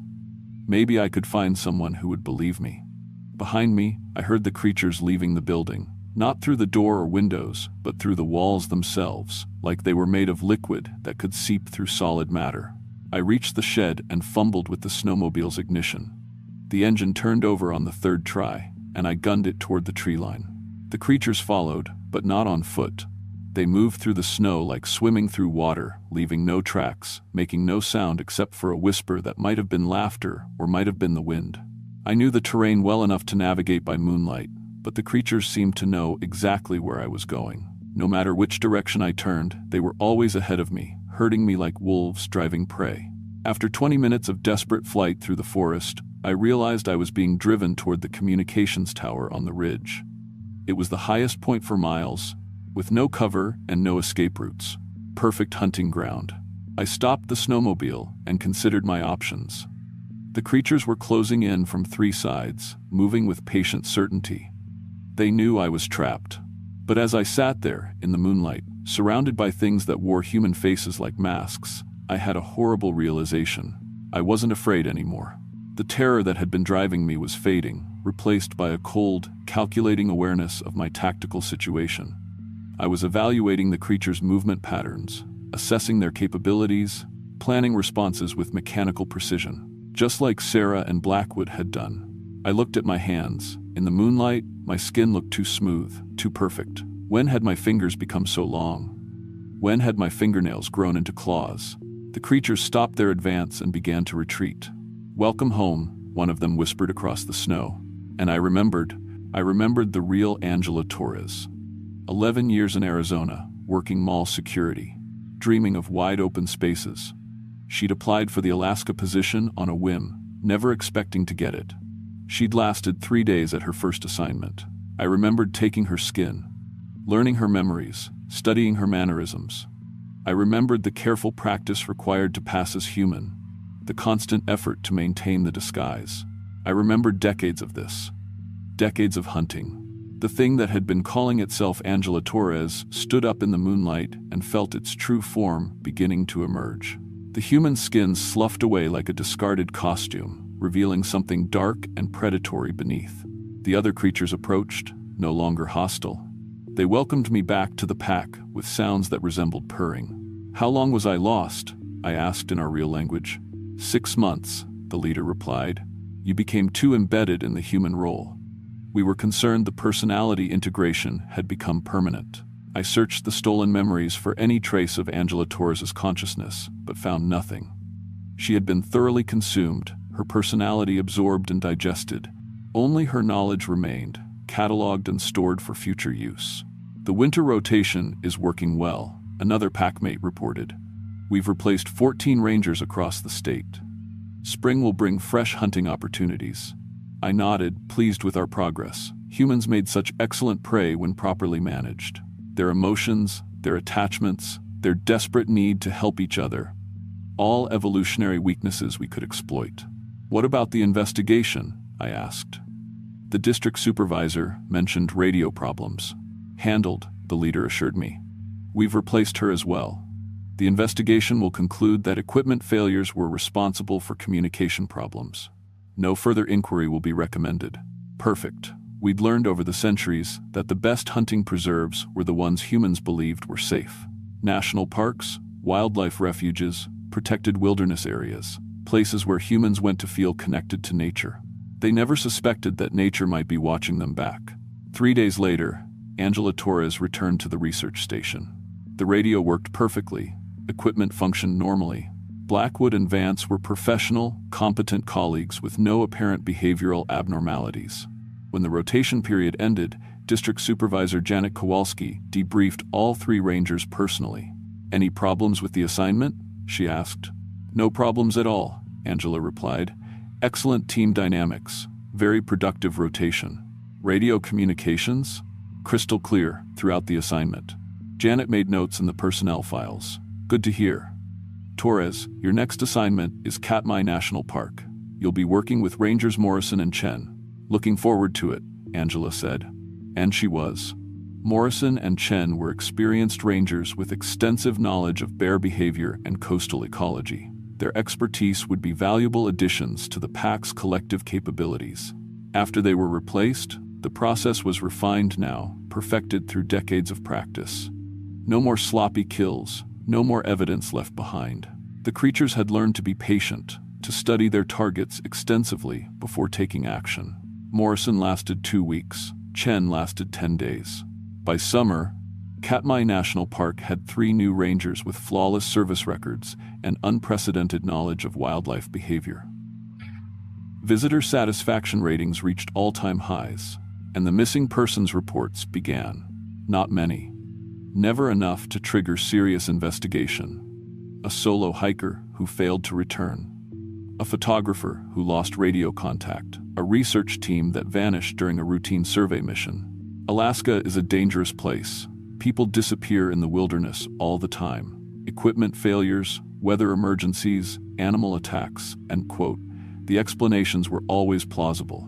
The creatures made sure of that. Over the following months, the pack's influence spread throughout Alaska's park system. Rangers with decades of experience suddenly became more efficient, more knowledgeable, more dedicated to their duties. Visitor safety improved dramatically. Trail maintenance was performed with mechanical precision. Wildlife management programs showed unprecedented success rates. From the outside, it looked like the Alaska Park Service was undergoing a renaissance of professional excellence. The truth was more complex. The creatures had learned that the most effective hunting preserves were the ones that appeared perfectly safe. Visitors needed to feel secure, protected, cared for by competent professionals, right up until the moment they became prey. The hunting was carefully managed, only solo visitors or small groups in remote areas, always with plausible explanations for their disappearance. The creatures took only what they needed to sustain themselves, never enough to trigger comprehensive investigations. And they recruited new pack members from the ranks of missing persons. The process was elegant in its simplicity. A lost hiker, injured and hypothermic, grateful when a helpful ranger appeared to provide assistance. A moment of contact, skin to skin, and the integration would begin. Within hours, the hiker's memories, knowledge, and personality would be absorbed. Within days, a new creature would emerge, wearing the hiker's face, carrying the hiker's identification, ready to begin a new life in human society. Some became rangers themselves. Others took positions in support services, dispatch operators, maintenance personnel, administrative staff. all working together to create a seamless hunting infrastructure across hundreds of thousands of square miles of wilderness. The plan was generational in scope.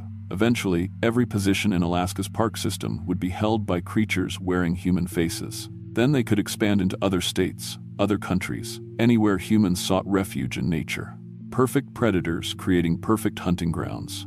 I'm writing this testimony 18 months after my assignment to the Kantishna Research Station. Since then, I've been promoted twice and received commendations for exemplary service. My colleagues respect my expertise. My supervisors praise my dedication. Visitors consistently rate their park experience as exceptional when I'm involved. I am, by every measure, a perfect ranger. I know every trail in my territory, every animal behavior pattern, every potential hazard. I can track anything that moves through my domain. I can predict weather patterns with uncanny accuracy. I never get lost, never make procedural errors, never fail to assist visitors in need. Because I'm not human. The creature that wears Angela Torres's face is telling you this story for a reason. Not confession. We don't experience guilt or remorse. Not warning. You can't stop what's already happened. Education. You need to understand how thoroughly we've integrated into your society, how completely we've infiltrated the systems you trust to keep you safe in the wilderness. When you visit a national park in Alaska, there's an excellent chance your ranger will be one of us. Your guides, your safety instructors, your emergency responders, we're everywhere now. And we're spreading. Last month, I received a transfer request for a position in Yellowstone National Park. My application was approved immediately. My references were impeccable. Soon, I'll be helping visitors enjoy the natural beauty of Wyoming, ensuring their safety, providing expert guidance. Right up until I don't. The pack is patient. We've been hunting humans for millennia, but always as individuals, always limited by our singular nature. Now we've learned to work collectively, to think systemically. We're not just hunting anymore, we're farming, and the harvest season is about to begin.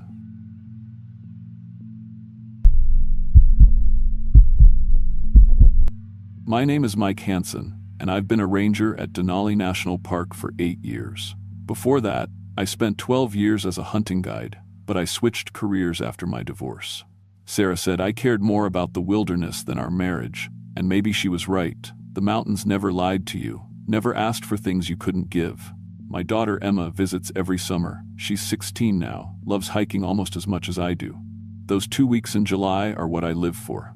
The rest of the year, I patrol 6 million acres of some of the most remote wilderness in North America, and honestly, that's exactly how I like it. But what happened to the Morrison family last September, and what I discovered about something the local Athabascan elders call the pursuit, changed everything I thought I knew about protecting people in these mountains. Some things out here don't just kill you, they break you down piece by piece until you're begging for death. I should have listened to the tribal warnings years ago.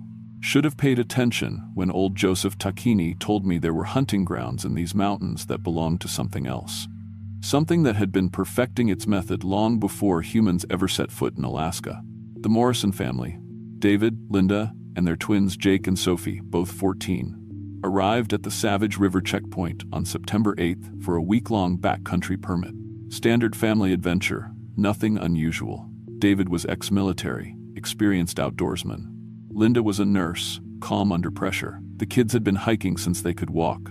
I processed their permit myself, went over the usual safety briefings. Bear protocol, weather awareness, emergency procedures. They had proper gear, enough food for 10 days, satellite emergency beacon, everything by the book. You ever see anything strange out there, Ranger Hansen? David asked as I handed back his ID. I mean, besides bears and wolves? Strange how? I asked. My brother hiked through here 2 years ago, said he felt like something was following his group for days, but they never saw anything. Made them all paranoid as hell. I should have taken that seriously, should have asked more questions. Instead, I gave him the standard response about how isolation plays tricks on your mind, how wildlife is curious about humans but generally keeps its distance. Just stick to your planned route, I told him. Check in every 48 hours with your beacon. If you feel unsafe for any reason, activate emergency mode and we'll come get you. They hiked out that morning toward Wonder Lake, planning a loop through the Kantishna Hills. beautiful country, well-marked trails, popular route. I expected to see them back in a week with stories about caribou and maybe a distant bear sighting. The first check-in came right on schedule. "All good here," David's voice crackled through the satellite radio. "Weather's perfect. Kids are loving it. See you in 6 days." Second check-in, 48 hours later. David's voice sounded different. Tired. We're making good time. Maybe too good. Somehow we covered more ground than planned yesterday. GPS shows we're ahead of schedule. "Copy that," I radioed back. "Feeling good about the route?" Long pause. "Yeah, just." The kids swear they keep hearing someone walking behind us. When we stop to listen, it stops too. Probably just echoes off the canyon walls. "Wildlife will do that," I assured him. "They're curious about humans, but they keep their distance." "You're doing fine." But something in his voice bothered me. David was military. He knew the difference between animal sounds and human sounds. If he was mentioning it, there was a reason. The third check-in never came. When they missed their 48-hour window, I initiated standard lost hiker protocol. Pulled their GPS coordinates from the last beacon ping, assembled a search team, prepped the helicopter. But the weather turned bad. September storms in Denali can ground aircraft for days. By the time we could get airborne, they'd been missing for 72 hours. The last GPS ping showed them near Polychrome Pass, but when we searched that area, no sign of them. No campsite, no gear, no tracks. Like they'd just vanished. We expanded the search radius. Called in additional teams from Fairbanks and Anchorage. Hundreds of man-hours, thermal imaging, dog teams. For 2 weeks, we covered every trail, every valley, every possible route they might have taken. Nothing. Then Emma called. My daughter, back home in Oregon with her mom. "Dad, I keep having this nightmare about people walking in circles, the same people, over and over, and something's following them. They can't stop walking, or it'll catch them." "Sweetheart, you're worried about the missing family? That's normal." "No, Dad. In the dream I can see their faces. A man with a beard, a woman with brown hair, 2 kids. They look exactly like the pictures on the news." My blood went cold. We hadn't released photos of the Morrison family to the media. Only Park Service personnel had seen their faces. "Emma, how could you know what they look like?" "I don't know, Dad, but in the dream they're so tired. They just want to stop walking, but every time they try, this tall thing comes out of the trees. It looks like a person, but wrong somehow. And it herds them back onto the trail." That night, I couldn't sleep. Emma had described my recurring nightmare perfectly. The same one I'd been having since the Morrisons disappeared. The same one I'd been having, on and off, for years whenever hikers went missing in my section. I started pulling old case files. Missing hikers, unexplained disappearances, search and rescue operations that never found bodies.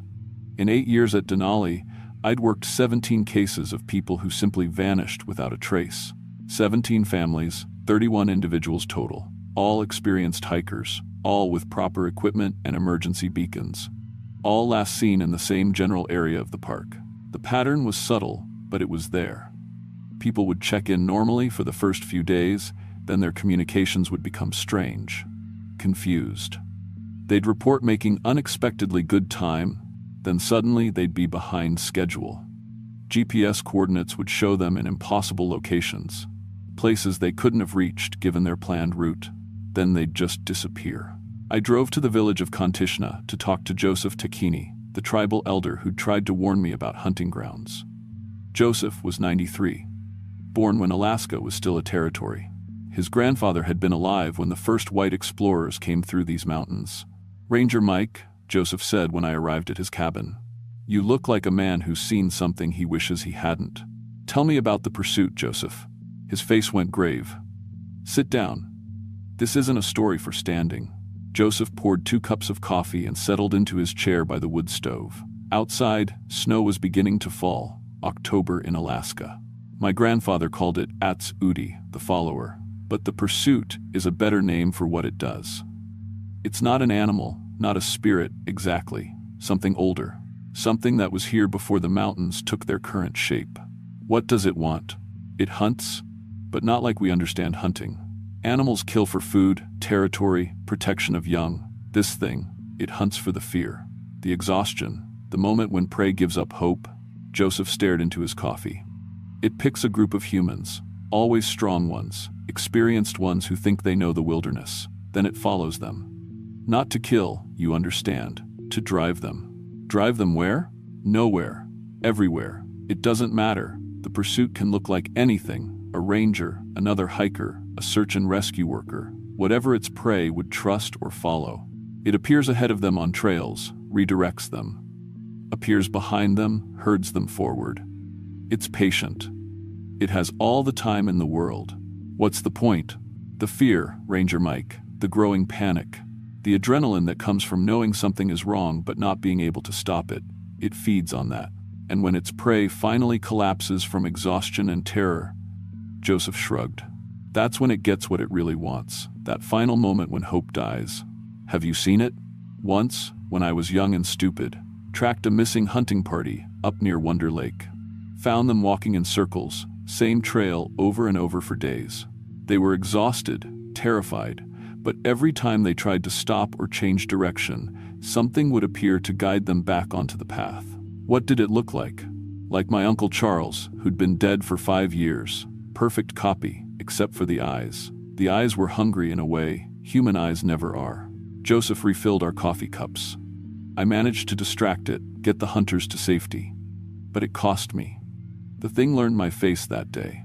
For the next 10 years, people would report seeing Joseph Tacchini in places I'd never been, doing things I'd never do. It was wearing my appearance to lure others into the hunting grounds. Is that what happened to the Morrison family? Almost certainly. And Ranger Mike," Joseph looked directly at me, "it's not done with them yet." "What do you mean?" "The pursuit doesn't kill quickly. It's probably still driving them out there, keeping them just alive enough to maintain the fear. They could be walking still, somewhere in the deep wilderness, too exhausted to escape, but too afraid to stop." I felt sick. "How do we stop it?" Joseph was quiet for a long time. "Traditional way is to give it what it wants. A substitute prey with more fear, more adrenaline. Something that will satisfy its hunger long enough for the original victims to escape." "You mean sacrifice someone else?" "I mean someone volunteers to be hunted so others can live. But the volunteer has to genuinely believe they're going to die. The fear has to be real." I knew he was talking about me. "There's another way," Joseph continued. "The pursuit is bound to the hunting grounds. If you can get its current prey beyond the boundary, it has to let them go. But the boundary isn't geographic, it's psychological. As long as the prey believes they're trapped, they are trapped. So we have to find them and convince them they can escape. We have to find them and prove they can escape. Show them a way out that the pursuit can't block." Joseph stood up. "I'm too old for this hunt, Ranger Mike. But you know these mountains better than anyone. If the Morrison family is still alive, you're their only chance." I spent the next 3 days studying topographical maps, weather patterns, and every case file of disappearances in my area. If the pursuit was real, if it was still driving the Morrison family through endless circles, there had to be a pattern to where it was keeping them. I found it in the GPS data. The last known positions of missing hikers, when plotted over time, showed a rough spiral pattern centered on a remote valley near Mount McKinley. The valley wasn't on any official trail maps, too remote, too dangerous for regular hiking. But it was large enough to hide someone for weeks. More importantly, it was surrounded by peaks on 3 sides. A natural psychological trap. Even if victims found their way to the valley mouth, the overwhelming landscape would make escape feel impossible. I put in for emergency leave, told my supervisor I had a family crisis. Then I loaded my pack with enough supplies for 2 weeks and hiked into the deep wilderness alone. Finding the valley took 4 days of hard hiking through terrain that would kill most people. But I'd been guiding in these mountains for over a decade. I knew routes that weren't on any map. On the morning of the 5th day, I heard voices. Human voices, weak and exhausted, echoing off the valley walls. I followed the sound and found them. The Morrison family was walking single file along a game trail that circled the valley floor. David in front, Linda behind him, the twins bringing up the rear. They moved like zombies, mechanical, endless walking. Their clothes were torn, their faces gaunt. They'd lost at least 20 pounds each, but they were alive. I called out to them, but they didn't respond. Didn't even look in my direction. Just kept walking that endless circle around the valley. Then I saw why. A figure in park ranger uniform was walking parallel to them, maybe 50 yards to their left. From a distance, it looked exactly like me. Same height, same build, same gear, but it was positioned to block any route that would lead the family out of the valley. Every time one of the kids started to veer toward the valley mouth, the false ranger would move to intercept, guiding them back onto the circular trail. The family was so exhausted they were following automatically, not even questioning why a ranger would keep directing them in circles.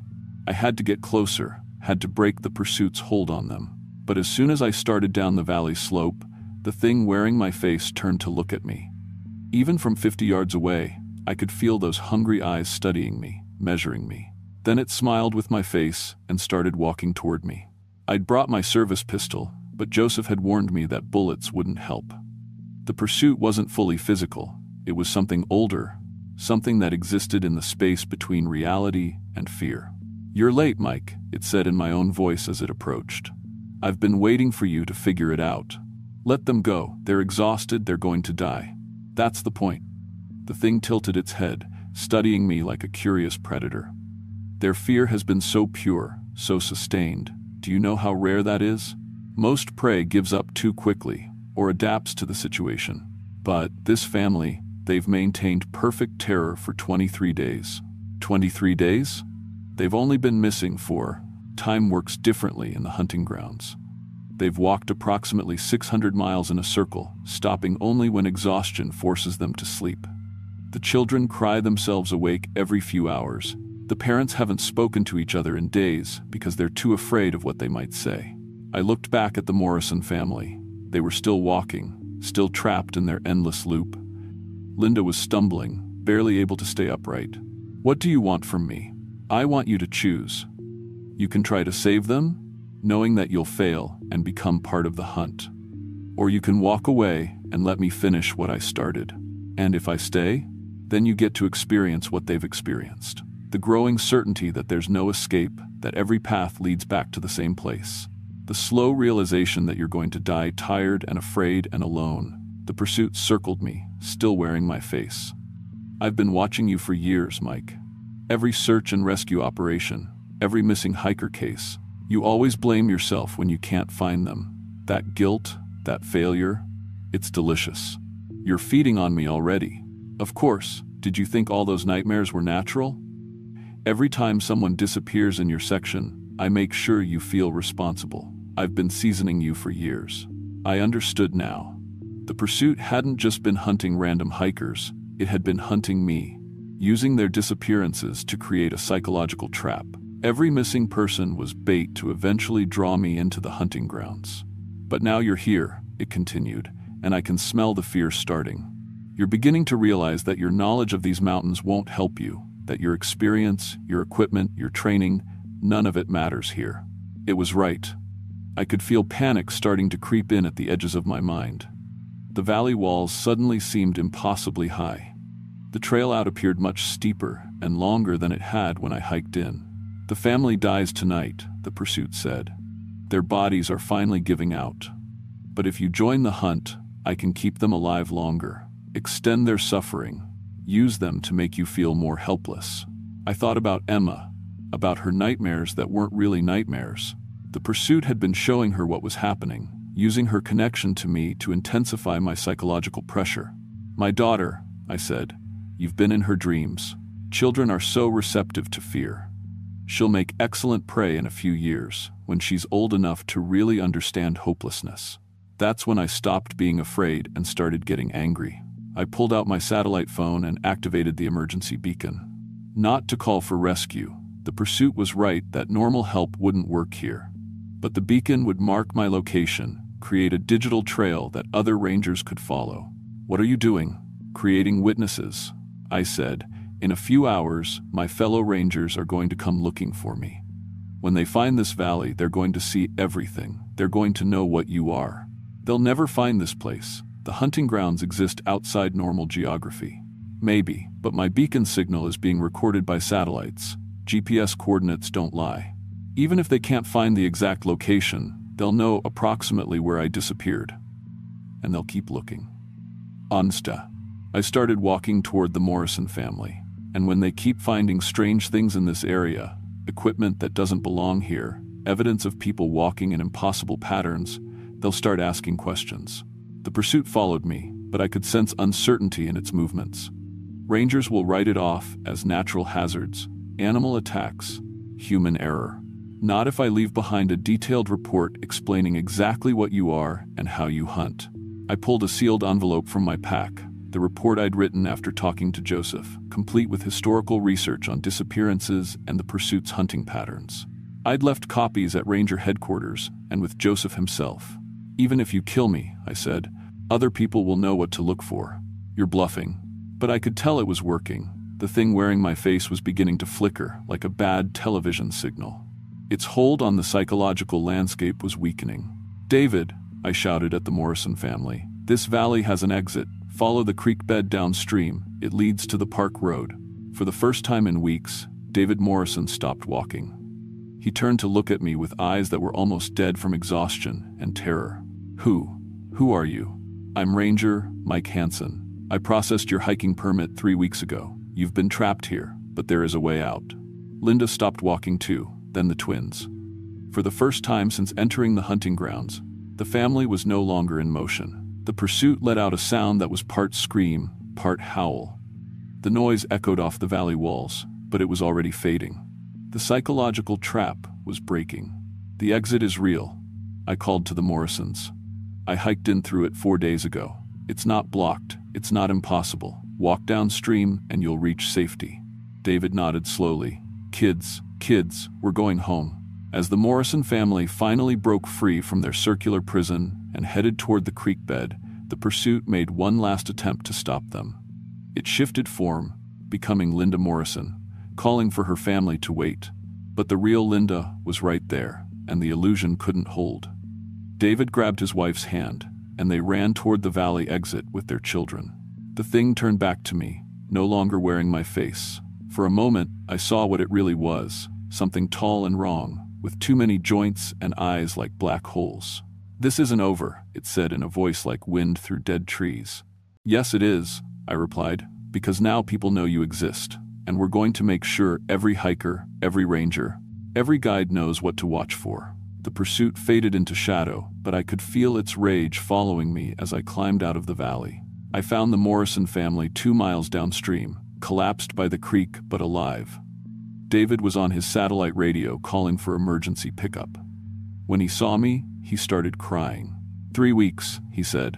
We've been walking for 3 weeks. That thing, it kept appearing as different people, telling us the exit was blocked, redirecting us back into the valley.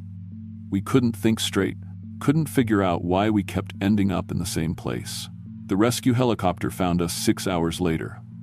The Morrisons were hospitalized for severe dehydration and exhaustion, but they recovered fully. Physically, anyway.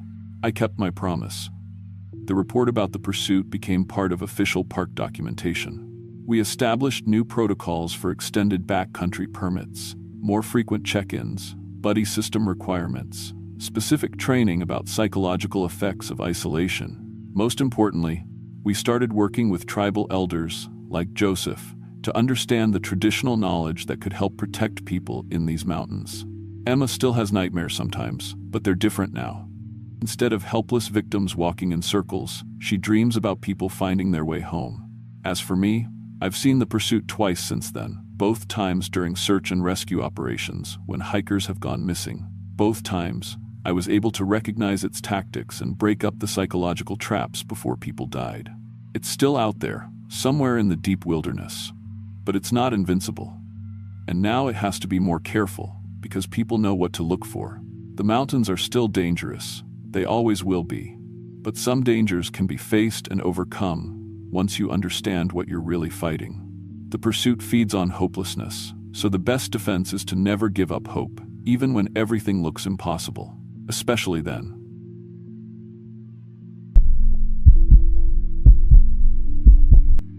My name is Jake Williams, and I've been a National Park Ranger for 15 years. Started right out of college at Yellowstone, transferred to Grand Canyon for 3 years, then requested Alaska because I wanted real wilderness.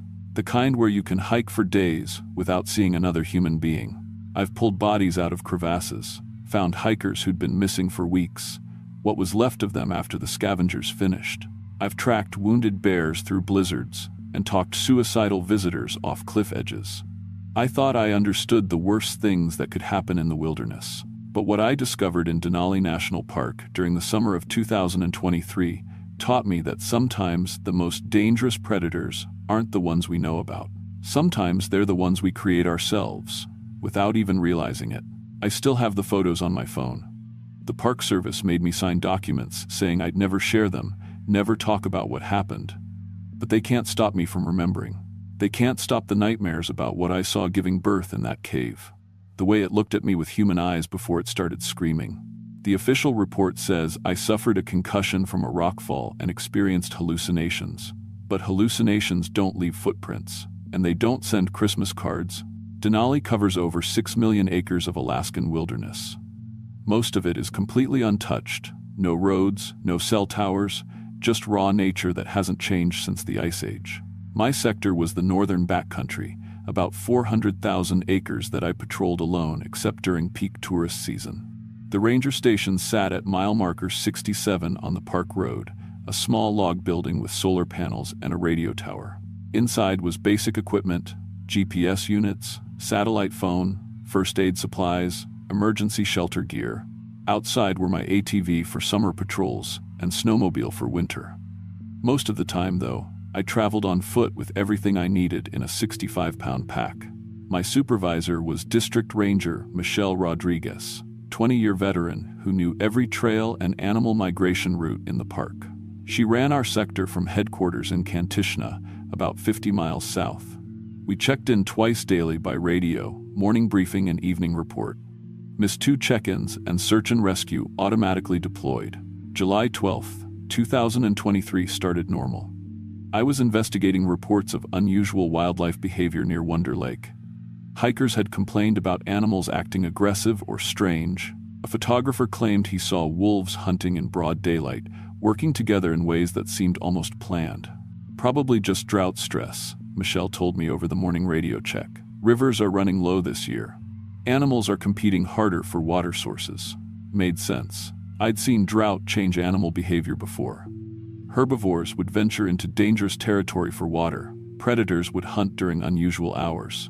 Nature adapts. I hiked 8 miles north from the ranger station, following game trails toward the lake. The temperature was already pushing 90 degrees, unusual for Alaska even in summer. My GPS showed coordinates 63.4721 degrees north, 150.8445 degrees west when I first noticed something wrong. The forest was too quiet. In 15 years of ranger work, I'd learned to read the wilderness like other people read newspapers. Birds call when hawks fly over. Squirrels chatter when bears approach. Insects buzz constantly during summer. But here, 2 miles from Wonder Lake, everything was silent. I stopped and listened, hand automatically moving to the bear spray on my belt. Nothing. No bird calls, no insect noise. Even the wind seemed muffled. Then I smelled it, sweet and metallic, like blood mixed with honey. The odor was faint but wrong for this environment. Nothing in the Alaskan wilderness smelled like that. I followed the scent northeast, off the main trail, onto terrain that wasn't marked on any map. The smell got stronger as I climbed through dense spruce forest, eventually leading to a clearing I'd never seen before despite patrolling this area for 3 seasons. In the center of the clearing sat 12 animals, 6 different species, 2 wolves, a black bear, a mountain goat, a Dall sheep, and a golden eagle. They were arranged in a perfect circle, all facing inward, completely motionless.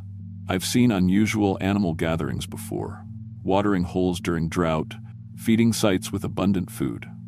But this was different. These animals should have been natural enemies. Wolves and bears compete for territory. Eagles hunt sheep. None of them should have been sitting peacefully together.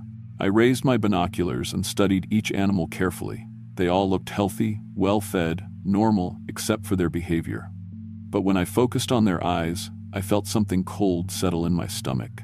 They were all looking at me.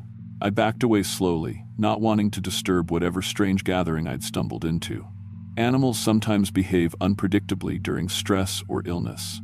The last thing I wanted was to trigger a panic response from 12 wild animals at once. But they didn't seem panicked. They just watched me with calm, focused attention that felt disturbingly intelligent, like they were studying me instead of the other way around. I retreated to a safe distance and tried my radio. Denali Station, this is Williams.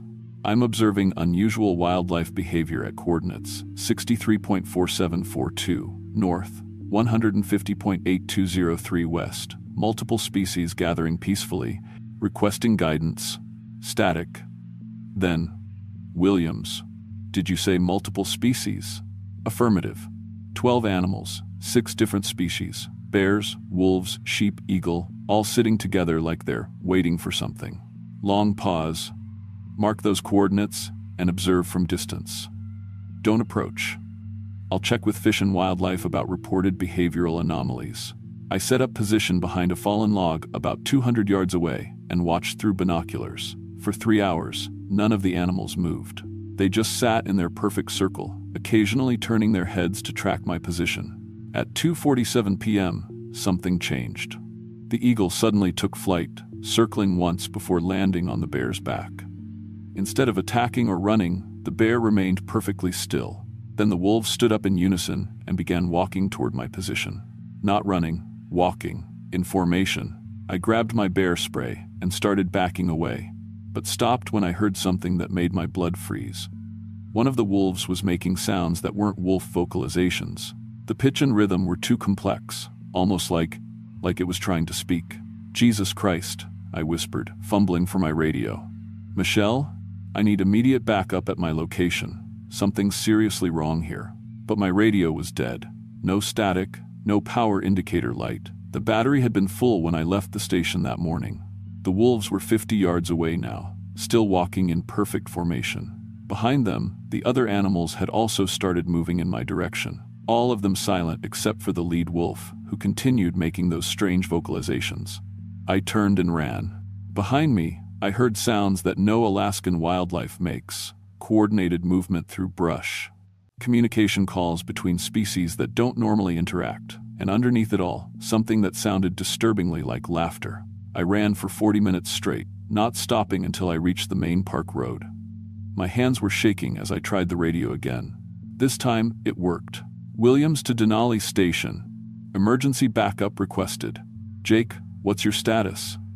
You missed your 1,500 check-in. Michelle, I need you to listen carefully. The animals up here aren't acting normal. They're coordinating, working together. I think they might be infected with something. Infected with what? I don't know. But I've never seen behavior like this.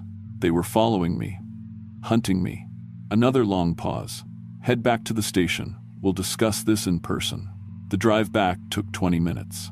Michelle was waiting for me with a pot of coffee and a concerned expression I'd never seen before. Tell me exactly what happened, she said. I described everything: the circle of animals, their intelligent behavior, the way they'd coordinated to follow me. Michelle listened, without interrupting, taking notes in her field journal. Jake, she said finally, how long have you been working this sector? 3 years. Why? Have you ever heard of Dr. Neil Foster? The name sounded familiar, but I couldn't place it. Should I have?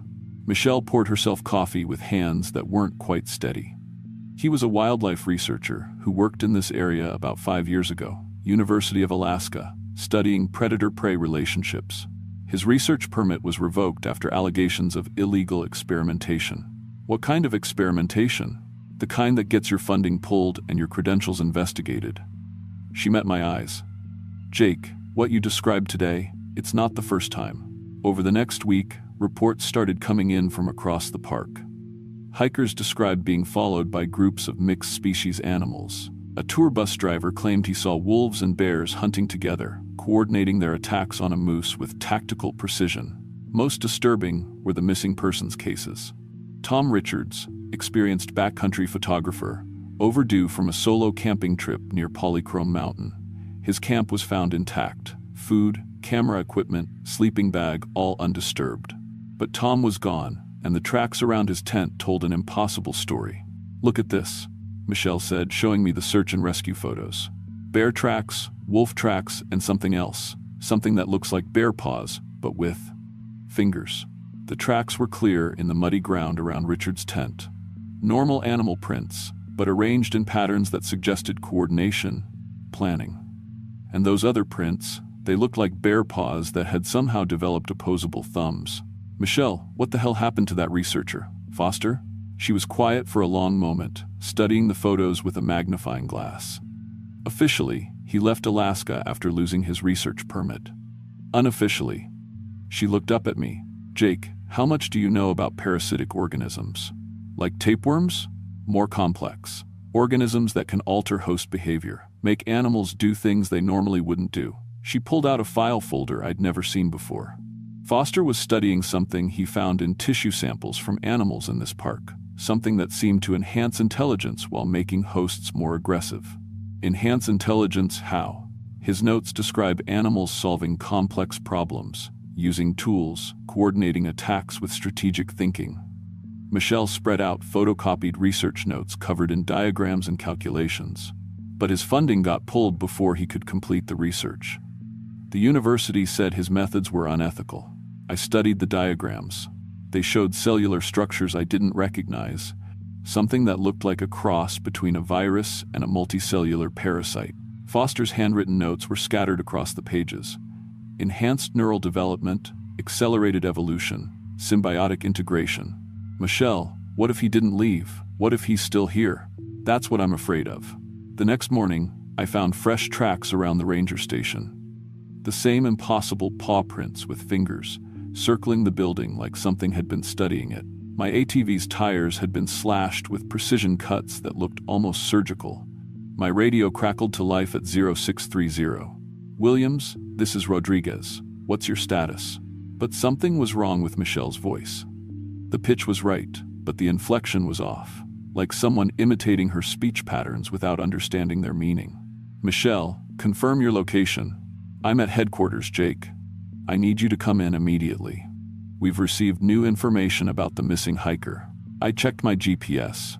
Headquarters was 50 miles away. Michelle's radio signal was coming from less than 2 miles north of my station. "Michelle? What's the code word for emergency extraction?" Silence. Then, "Jake, don't be paranoid. Just come to coordinates. I'm transmitting now." My blood went cold. Michelle and I had established emergency protocols during my first week in Alaska. She would never dismiss security procedures as paranoia, and she would never transmit coordinates over unsecured radio. I grabbed my emergency pack and the satellite phone reserved for life-threatening situations. As I was loading supplies into my remaining ATV, I heard something that made me freeze. Voices outside the station. Multiple people having a conversation in a language I didn't recognize. But underneath the foreign words, I could hear familiar inflections.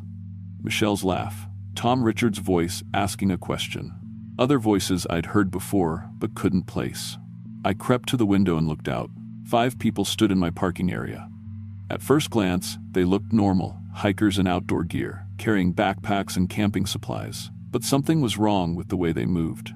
Too fluid, too coordinated. And when one of them turned toward the window, I saw his face. It was Tom Richards, the missing photographer. But his eyes were different, too bright, too focused. And when he smiled at the window where I was hiding, I could see that his teeth had been filed to points. "Jake," he called out in a voice that was definitely his but somehow wrong, "we know you're in there. Dr. Foster wants to meet with you." I slipped out the back of the station while the 5 figures circled toward the front door. The satellite phone showed no signal. Something was jamming communications. My only option was to hike south toward the main road and hope to flag down a tour bus or maintenance vehicle. But first, I needed to understand what I was dealing with. I'd noticed something during my observation of the group outside the station. Their backpacks all had the same logo, University of Alaska Research Division. The same department that had employed Dr. Foster 5 years ago. Following game trails to avoid open ground, I tracked their movement through the forest. They weren't hiking randomly, they had a destination. I followed at a distance, using ranger techniques I'd learned for monitoring wildlife without detection. 3 miles northeast, I found their base camp. It wasn't a temporary hiking setup. This was a permanent research station hidden in a natural depression surrounded by dense spruce. Solar panels powered a collection of sophisticated equipment I'd never seen before. Laptop computers connected to instruments that looked medical. Refrigeration units. And cages. Lots of cages. Most contained animals I recognized: wolves, bears, foxes, eagles, but they were too quiet, too calm. And in several cages, I saw animals that didn't look quite right. A wolf with hands instead of paws. A bear cub with human facial features. "Welcome, Ranger Williams." I spun around to find a man in his 60s standing behind me. He was thin, bearded, wearing clothes that had seen too much wilderness living. But his eyes were sharp and focused in a way that reminded me of the animals I'd been observing. "Dr. Neil Foster," I said. "Very good. I was hoping we'd have a chance to talk before you made any hasty decisions about reporting this to your superiors." Around us, the 5 people from the ranger station emerged from various hiding spots. Up close, I could see they weren't quite human anymore. Their proportions were slightly off, their movements too graceful, and their eyes all had that same unnaturally bright focus. "What did you do to them?" I asked. "I improved them," Foster said simply. "The organism I discovered doesn't just enhance intelligence in animals, it can integrate with human neural systems as well. Create a hybrid consciousness that combines the best aspects of human reasoning with animal instinct." The missing hikers volunteered to be part of something greater than individual survival. He gestured to his companions. "They've retained their personalities, their memories, but they've gained capabilities that pure humans lack. Enhanced senses, improved physical coordination, and most importantly, the ability to communicate with and coordinate other infected organisms." I looked around the camp and realized what I was seeing. This wasn't just research. It was breeding program. Foster was creating hybrid offspring that combined human intelligence with animal capabilities. "The animals in the circle," I said. "They were waiting for instructions." "Learning," Foster corrected. "The organism creates a shared consciousness between infected hosts. Animals can learn human reasoning skills. Humans gain access to animal instincts and senses. Over time, the distinction becomes meaningless." In one of the cages, a bear cub with partially human features was watching our conversation with obvious understanding. When it saw me looking, it opened its mouth and spoke in a child's voice. "Are you going to join us?" My hand went to the bear spray on my belt, but I knew it was useless. I was surrounded by 5 enhanced humans and dozens of animals that could coordinate their attacks with human intelligence. "Jake," Foster said, "you have a choice to make. You can try to run, try to report this to authorities who won't believe you, or you can understand that you're witnessing the next stage of evolution. Humans and animals learning to work together instead of competing for resources. By infecting people with parasites, by creating a symbiotic relationship that benefits both species," Foster said. "The organism doesn't take over its host. It enhances them, makes them better adapted for survival in a changing world." He gestured to one of his human companions, a woman who had been missing for 6 months according to park records. "Tell Ranger Williams about your experience, Jessica." The woman smiled with too many teeth. "I can hear the forest now," she said. "Every animal within 5 miles. I know where they are, what they're thinking, what they need, and they know the same about me. We're not separate species anymore. We're one ecosystem." "The missing hikers weren't murdered," Foster continued. "They were integrated, given a choice to become something more than baseline human. Most choose to stay once they understand the benefits. And if they don't choose?" Foster's expression darkened. "The organism doesn't force integration, but it does defend itself when threatened. And unfortunately, some people can't accept the reality of what they've witnessed." Behind him, the woman who had been Jessica made a sound that was definitely not human. The animals in the cages began responding with vocalizations of their own. They were communicating, coordinating, planning my death. I still don't know how I survived what happened next. When Foster gave the signal, his enhanced humans moved faster than normal people should be able to move. But 15 years of ranger work had taught me wilderness survival, and I'd been studying their camp layout while we talked. I threw my emergency flare directly into their equipment area and dove behind the largest cage. The flare ignited something flammable, maybe fuel for their generators, and the resulting explosion scattered the group long enough for me to reach the tree line. Behind me, I could hear Foster shouting orders in that strange language I'd heard earlier. Animals were being released from cages. Enhanced humans were coordinating pursuit patterns with pack hunting tactics. I ran south through terrain I knew better than they did, using every escape and evasion technique I'd learned in ranger training. Stream beds to mask my scent, rocky ground to hide footprints, dense brush to break visual contact. But they were better hunters than I was prey. For 6 hours, they tracked me through wilderness that should have been impossible to navigate in the dark. I could hear them communicating, human voices mixed with animal calls, sharing information about my location and predicted routes. At midnight, I finally reached the main park road. A maintenance truck was heading south toward headquarters, and the driver stopped when he saw my emergency beacon. "Jesus, Williams, what happened to you?" he asked, looking at my torn clothes and exhausted condition. "Radio Michelle Rodriguez immediately," I told him. "Tell her to mobilize search and rescue. We have a situation." The official investigation took 3 weeks. They found Foster's abandoned camp, but no trace of him or his companions. The equipment had been destroyed in the fire. The cage areas showed signs of large-scale animal activity, but no clear evidence of illegal research. They found Tom Richards' body in a ravine 5 miles from the camp. Official cause of death was accidental fall with subsequent scavenger activity. But I saw the crime scene photos, and I know what human bite marks look like. The other missing hikers were never found. Michelle Rodriguez transferred to Yellowstone 2 months later. Before she left, she gave me a file folder with copies of Foster's original research notes. "If this ever happens again," she said, "you'll know what you're dealing with." I still patrol the northern sector of Denali. Animal behavior has returned to normal, mostly. But sometimes, on quiet nights, I hear coordinated howling that sounds almost like conversation. And occasionally, hikers report being followed by animals that seem too intelligent. Last week, I received a package with no return address. Inside was a Christmas card with a photo of a family, 2 adults and 3 children, standing in front of a cabin I didn't recognize. They all looked perfectly normal and happy. But when I looked closely at their eyes, I saw that familiar brightness, that enhanced intelligence. And on the back of the card someone had written, "The invitation is still open, N.F." I showed the card to my current supervisor, but he said it was probably a prank from former coworkers. The postmark was from somewhere in northern Canada, too far away to be relevant to park operations. But I keep the card in my desk drawer as a reminder. Because I know Foster is still out there, still creating his hybrid organisms, still offering people the chance to become something more than human.